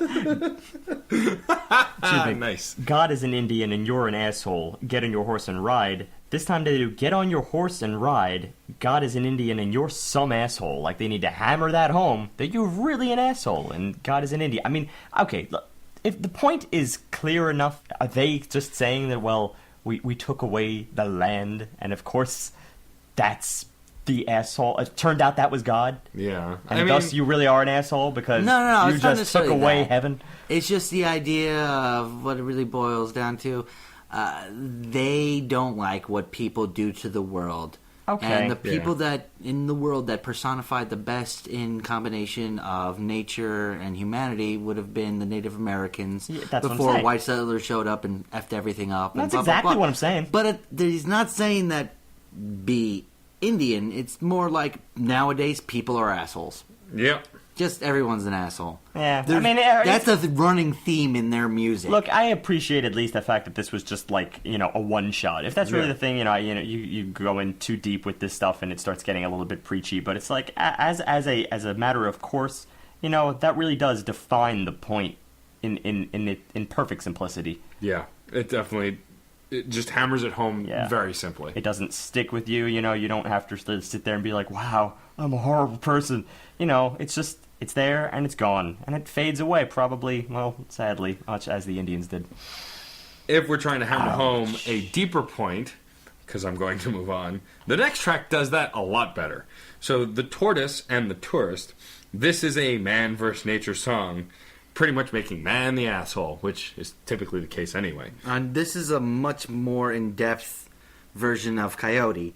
Here, it's presented a little bit differently. It's more aggressive, for sure, lyrically. And vocally, it's a lot whinier with that heavy punctuation instead of the easy lullaby effect that Coyote had. Well, it's a little bit more indie. I think this Yeah. is also kind of back to the standard creamy center of what Modest Mouse usually does. But agreed, it's a little bit darker. It's got this B minor feel to it. I called it a fractured fairy tale. I really liked it. I like that. I actually borrowed that from Rocky and Bullwinkle. They used to call the fairy tale shorts in between Rocky and Bullwinkle fractured fairy tales. I remember that. Now you jog my memory. And so what I really like is that he's a narrator now. He's telling a story, and I like the way he's conveying the story, but it does have a darker edge. There was this tortoise, its shell was covered with jewels, and it had been since time began. It knew the world through all its histories, and the universe and its mysteries. One day it came across a man, the two were talking. The tortoise offered to tell him about the future and how the universe ran. Oh, the man killed the tortoise, took his shell, and with a song on his lips walked off again. So the being that understands the universe gets killed by mankind for the jewels and short-term riches it represents. Yeah. Well, damn. Yeah, it's fairly accurate. That's pretty on the nose. Yeah, but I like the way that he conveys it in this very fable kind of story told larger than life structure. It really does add an ambiance to the track that I really enjoy. If I gotta be the naysayer here. Granted, I think all that is beautiful. I think it's a lovely concept. It's only because at the tail end of this album, I found myself just finding that creamy middle sound of theirs, which is very non-confrontational and very Modest Mouse, when they just want to give you a good song, I don't find it as impactful. I think it was more of like, okay, this is what they do. It would be more of like if we just got a Modest Mouse album as opposed to something that really experiments, and it really has experimented up to this point. I'm not putting down the album by any stretch. It's I think exceeded anybody with an 8-year expectation of what Modest Mouse album was going to be. At this point, it starts really settling in that framework. I mean, the main shtick here was that just use heavy distortion. Just go A little bit. full It had a blown. warped kind of sound. It was that I also really it was liked. also the rhythm, the sort of like 1 yen, a 2 yen, 1 yen, a 2 yen, 1 yen. That's I think it was fairly quick, and also this wailing like bendy guitar pattern. That was, I think, the one of the more unique factors here is that every single time the note strikes, every time that guitar note strikes, then it bends up right after that, and does this at an extremely fast pace. It returns to that a few times throughout this track. Maybe, I think it was at the beginning of the choruses, I'm not 100% sure, but that was really it. That was like the one moment I could really latch onto. The rest is more like, alright, did the lyrics hit you or not? Yeah, I think really you had to get attached to that story to really get anywhere with this track. Alright, so let's move on to track 14, The Best Room. This was a similar style for me, I'm gonna say, although a little bit more lighter in tone. It's not as heavy or it really doesn't have a dissertation to it, I don't think. No. And it as gets much. right. What I liked about this song also is it kind of gets right into it. Immediately when it starts, there's singing, there's guitar. Like, there's no... And it's a little bit ambling. funkier. It's a little bit funkier. It definitely gets back to that kind of mid-2000s indie funk sound. The vocals are looser to go along with that.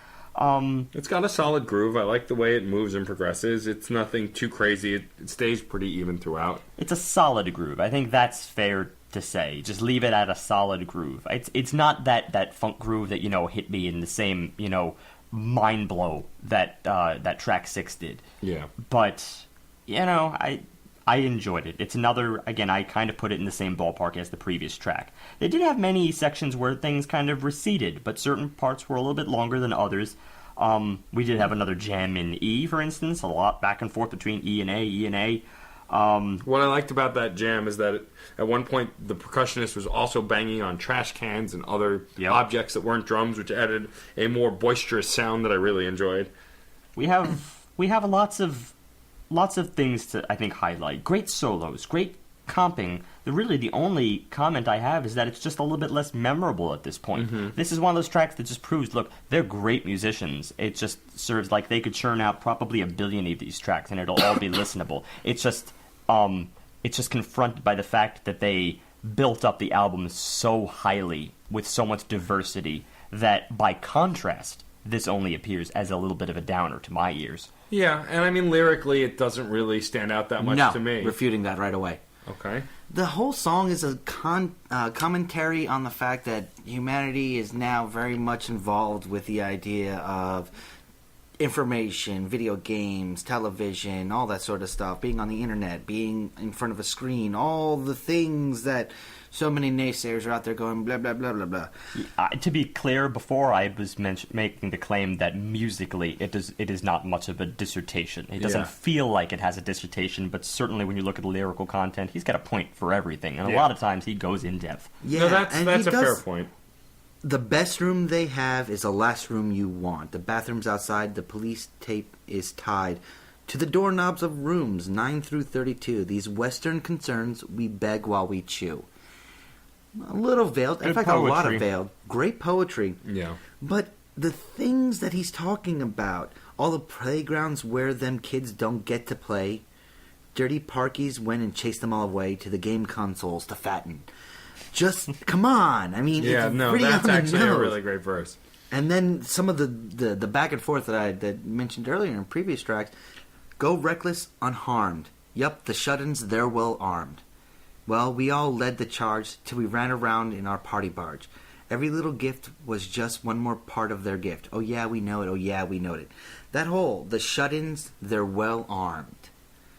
A lot of ideas are hammering home just the concept of go outside, because inside, yes, the quote best room ain't. It's lending the antithesis of what the best room should be in your house. What the best room should actually be is outside. Enjoying life, is enjoying the world. It is lyrically, it is a lot stronger than I had realized, and there is definitely a message here. Lyrically, we've had enough tracks at this point that I think the overall message is not really lost on us. Yeah. The overall concept of the album, Stranger to Ourselves, is this doubtfulness that we're really, like, in touch with ourselves. Right. That concept, like, get outdoors, go, breathe, go to nature, we have this so much out there. Do a thing. Do a thing, exactly. It's the old, a lot of, this has been a theme, I think, in songwriting and in poetry and just general social criticism for a pretty long time because, well, we're the internet generation or the gamer generation, and, well, before us was the TV generation, and, it was the boob tube, and that was what was keeping you from truly enjoying life. Prior to that, we assumed that maybe people didn't have these problems, but even that is really not true, considering that there were a lot of people that went under the guise of just being an invalid or they stay indoors.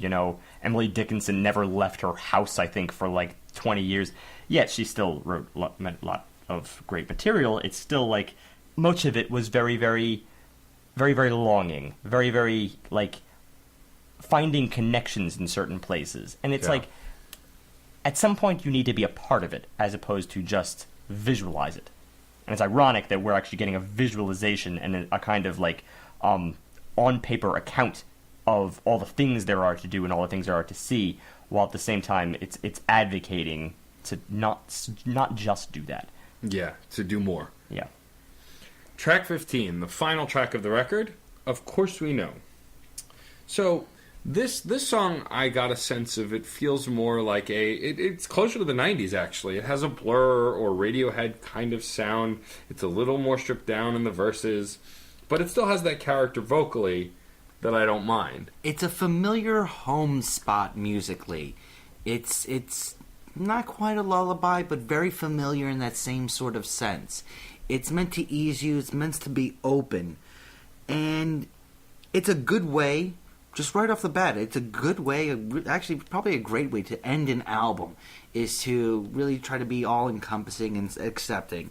It's also a little bit tropey. A little bit, yeah. I mean, there were no surprises in this track. I mean, it had a lot of heart, and it really did reel me in, but there was nothing really unexpected about it. The only thing that was fairly unexpected was, I think, the longer cycles of chord progressions, which can be a back and forth deal. You know, sometimes it's easy in doing that to lose your center, to lose your home, and it makes it sound like it's very meandering. And I do think there's a lot of cheekiness in the title and in these lyrics. You know, like, well, we're meandering because, of course, we really don't know. But the claim is that we know. Well, of course, we just do not know. He claims that at some point. What in hell are we here for? We just do not know. Lord, lay down, Lord, lay down, Lord, lay down your own damn soul. And repeats that endlessly. The end is like cotton that we wear wherever we go, covered up by this. Why would we ever want to try on your clothes? Well, of course, we just do not know. Interestingly, the title is of course, we know. I misspoke. I mean, the claim, it immediately steps away from that. Well, at the end of the track, it says, of course, right we know. Before returning to it. Yeah. At that end of the track. It's a humility as a whole, as I see it. Mm-hmm. And it has a very cliche piano outro, but I really don't know any other way they could have done it. I mean, any way they had ended this song would have been, quote, a cliche. A trope. I mean, it really shows, just back to my chord progression comment, that they're really excellent, I think, at building off of chords and making the most out of their progressions.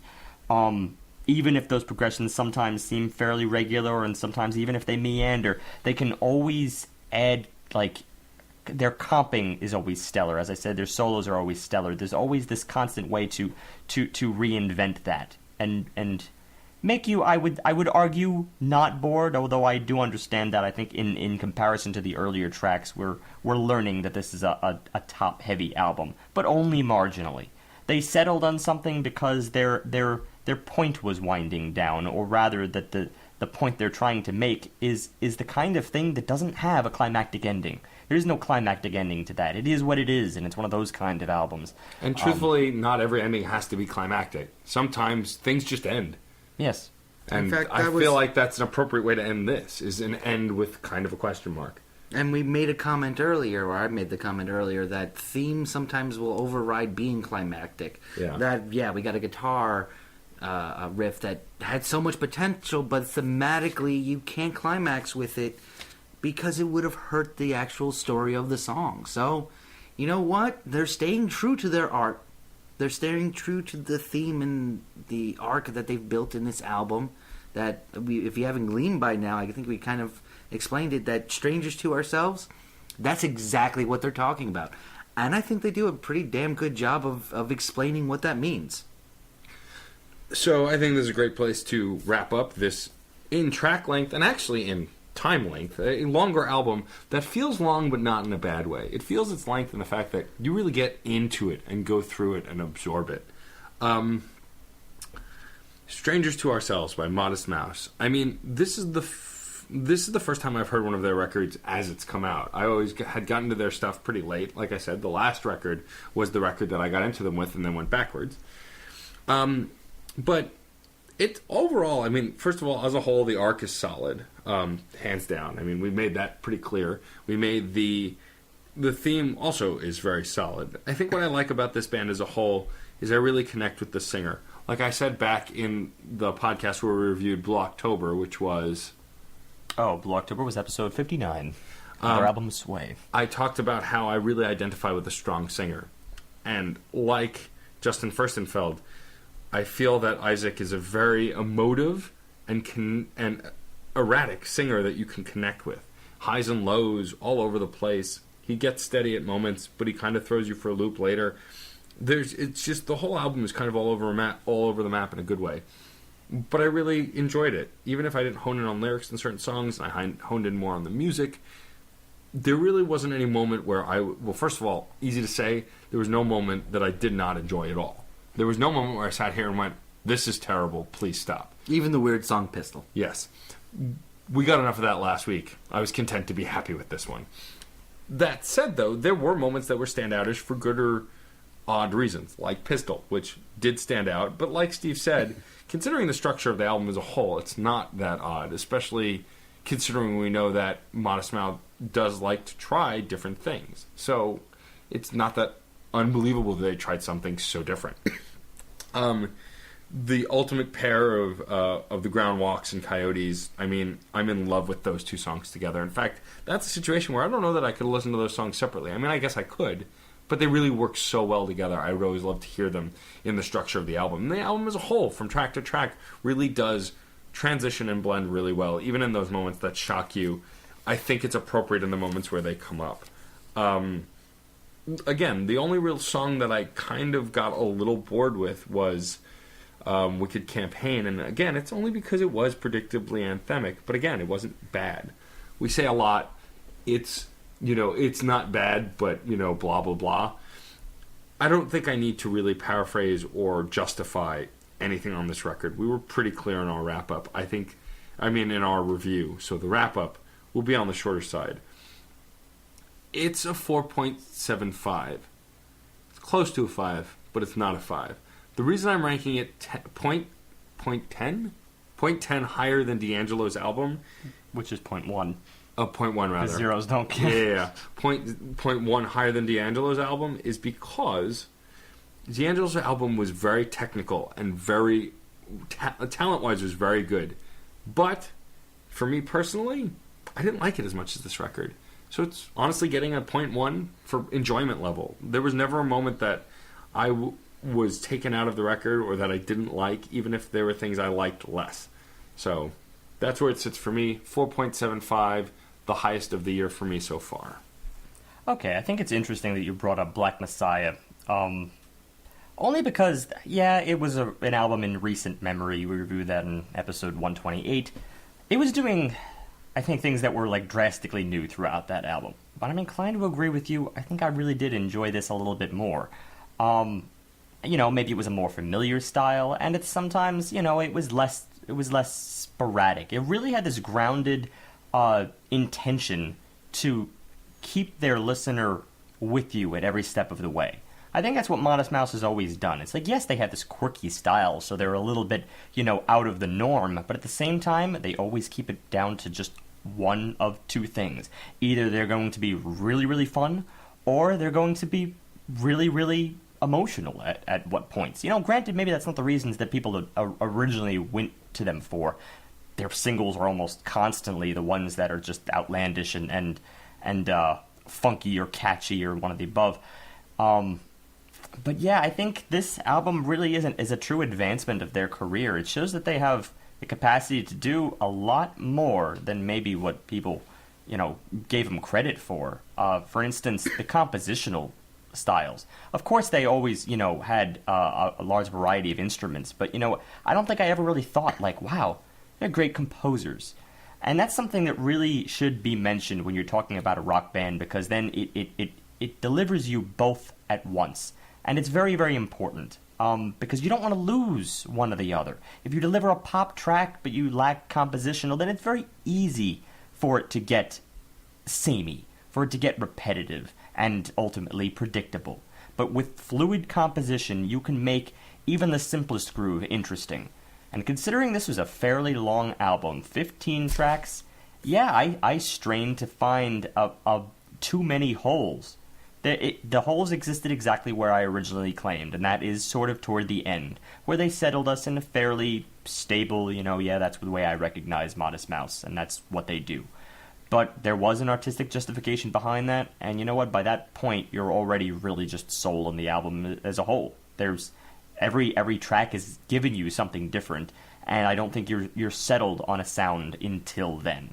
All the while, I got a really great funk track, easily my favorite. I got a great intro. I think I'm going to go with your reasoning, Matt. I do believe this is a little bit ahead of D'Angelo and the Vanguard, and I may very well lower D'Angelo and the Vanguard, I think, in my year-end rating, because we were very in love with the concept, but I do think it got a little bit sporadic at times and kept you at arm's distance in certain points. So my rating of a 4.65 may have been a little bit high. That said, I think I'm going to keep this at a solid 4.7. So it's still above no matter how much I lowered that album.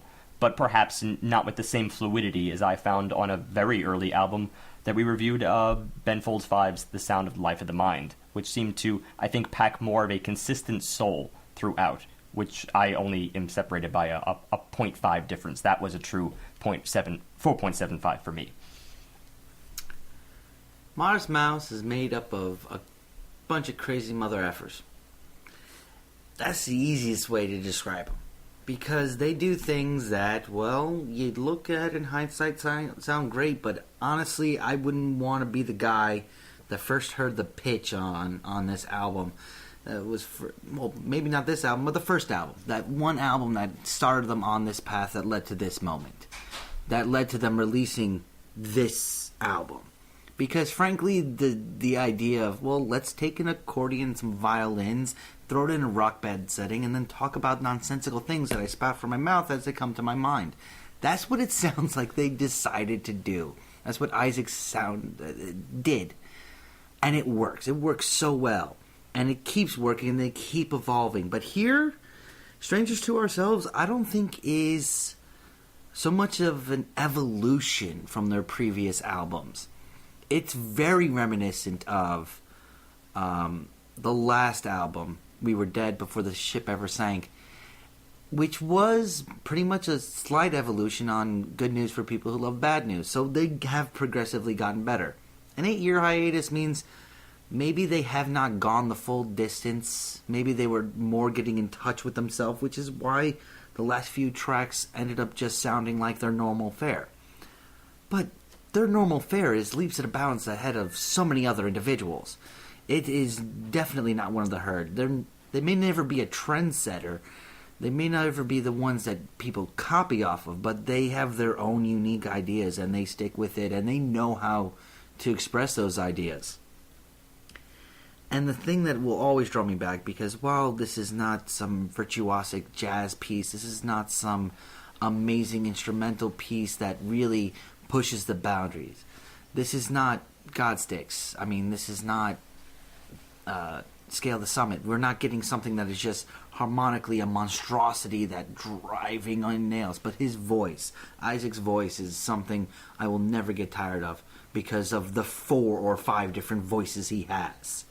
The different levels and the different personalities he can put from verse to chorus or line by line or throw in a bridge, and all of a sudden he's sultry or he's manic. I'm right along with you guys, but I'm 4.75. It really is just a monster of an album. I would have said 5, but I know I'd be only saying that because I love Modest Mouse. Yeah, that's kind of why I kept it where I kept it also, because I feel like I'd put myself in dangerous St. Vincent territory where I gave that a 5 and then heard it in Paulette and went, well, fuck. Yeah, I think Modest Mouse is a good anytime band. Yeah, that's true too. Well, because they're so all over the place, I think they allow you to kind of come and go. And the idea, play the shuffle game, you'll probably land on something interesting. But I always like going through an album, of course, not a single song. This well, is one of those bands. That's why we do this. Yeah, I love their albums. But the idea of an anytime band, a band that you can listen to anytime, they're not as common as you'd think. There are a lot of bands that I have to be in the mood to listen to, but then there are other artists or bands that I can listen to anytime, and it's an interesting.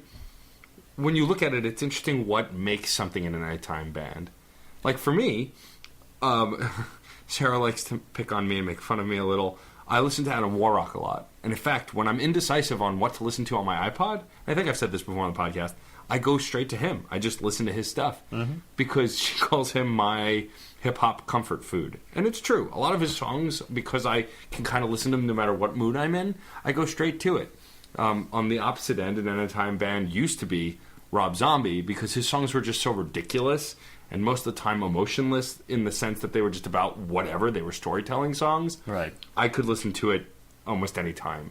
You know, and there's something to be said for that. A comfort food, comfort album. I think a lot of people have them because it steps back to sometimes nostalgia. Nostalgia is something you're bound to go back to because it just puts you in a very, very safe place. Say something you used to listen to when you were very young.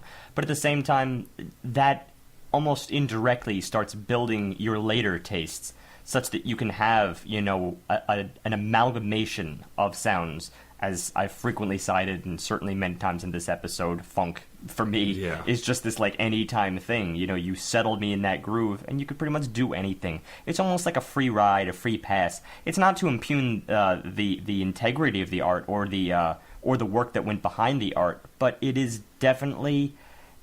It's poking in the dark, but when you hit upon the right person who sees it in such a way, then you know that you have that fan for life.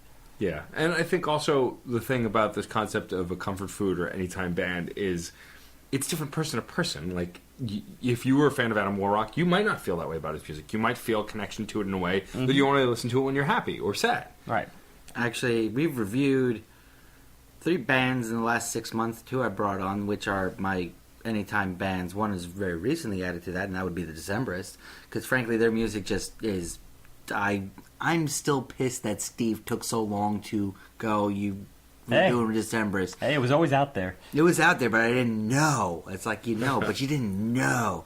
And then, of course, Modest Mouse actually is, but it's never the specific. It's always a specific song that can fit any time. The band fits any time, but none of their songs breach that. No, that's true. That's true. Yeah. They're very specific. Yeah. Weezer, of course, I've talked about it too much. That's my third. That's the one that, honestly, I put on shuffle, and it doesn't matter what I'm doing. I'm enjoying myself. I think it's important. That's a nostalgia thing for you, for sure, though. Yeah, for sure. It includes the newer stuff, and except for those that shall not be named. That's fine. We won't talk about it. Kind of like Star Wars prequels. As Robert says, you play him back in time. Yeah, the greatest band in the world. Yeah, that's true. It was actually a pretty funny joke. I enjoyed that. You could probably say the same for Green Day, too, actually. If you played them backwards, they become the greatest band in the world. No. They culminated... Well, let's curb back the greatest band in the world thing. Yeah, but, you land in an interesting and certainly beneficial place.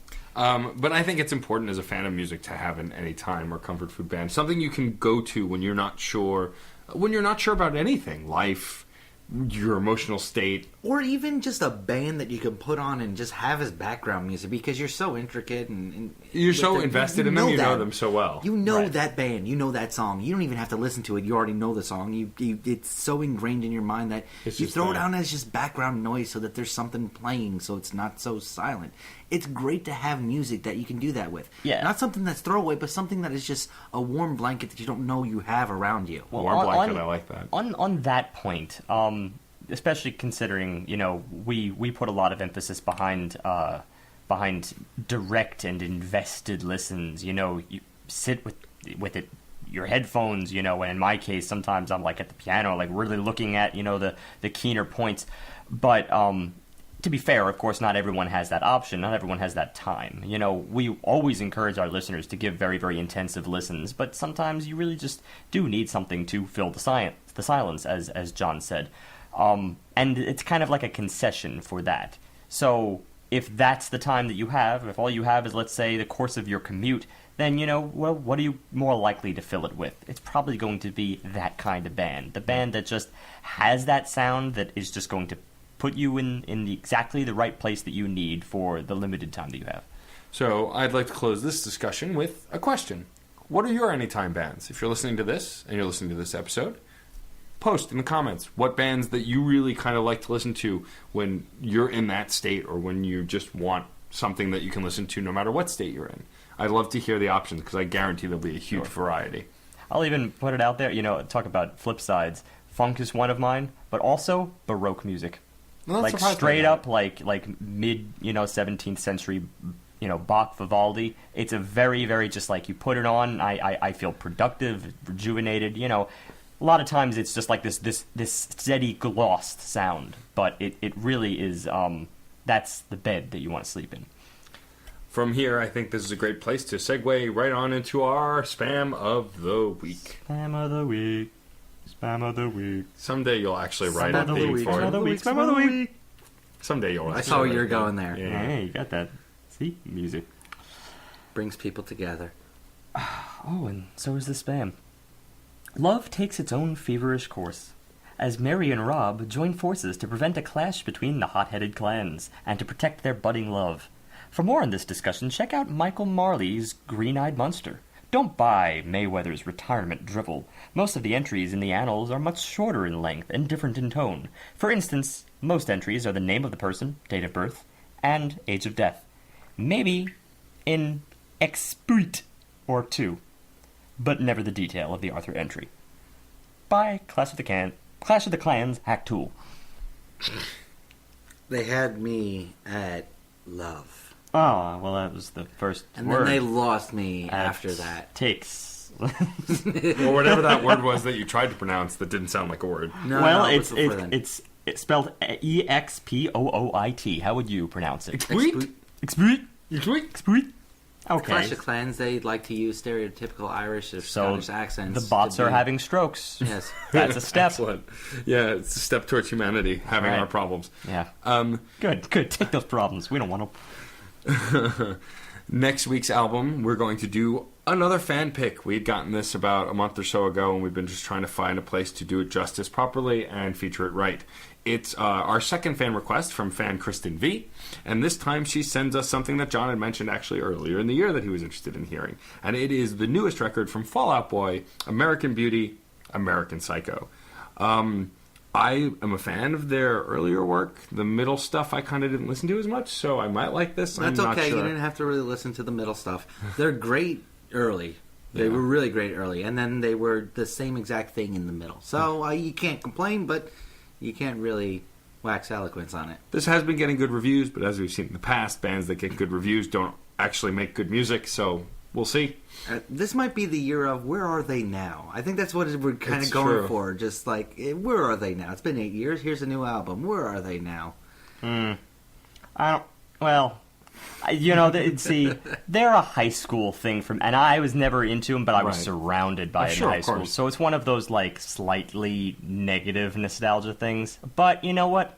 People mature. And I'm referring specifically to the band. And we've had very interesting tracks that looked at the subject of a band that evolved out of, let's say, their boy band stage or their, Adolescence. or capability of only getting like high school girls on your side, essentially, as fans. That was the first track off the December's album, in fact. So They we'll- looked at that subject, and who knows, maybe they are that band. Maybe. On that note, remember, music is life, and life is good. If you enjoyed this and other album analyses, topics, and guests, please subscribe to the Crash Chords podcast on iTunes, where you can also rate us and review us. For more media, also subscribe to Matt's one-on-one interview series, Crash Chords Autographs. To receive emails on all new content, subscribe at the top of our homepage. Also receive updates by liking us on Facebook, following us on Twitter at Crash Chords Web, our Tumblr, and our YouTube channel. And remember, keep the discussion going, because music is life, and life is good.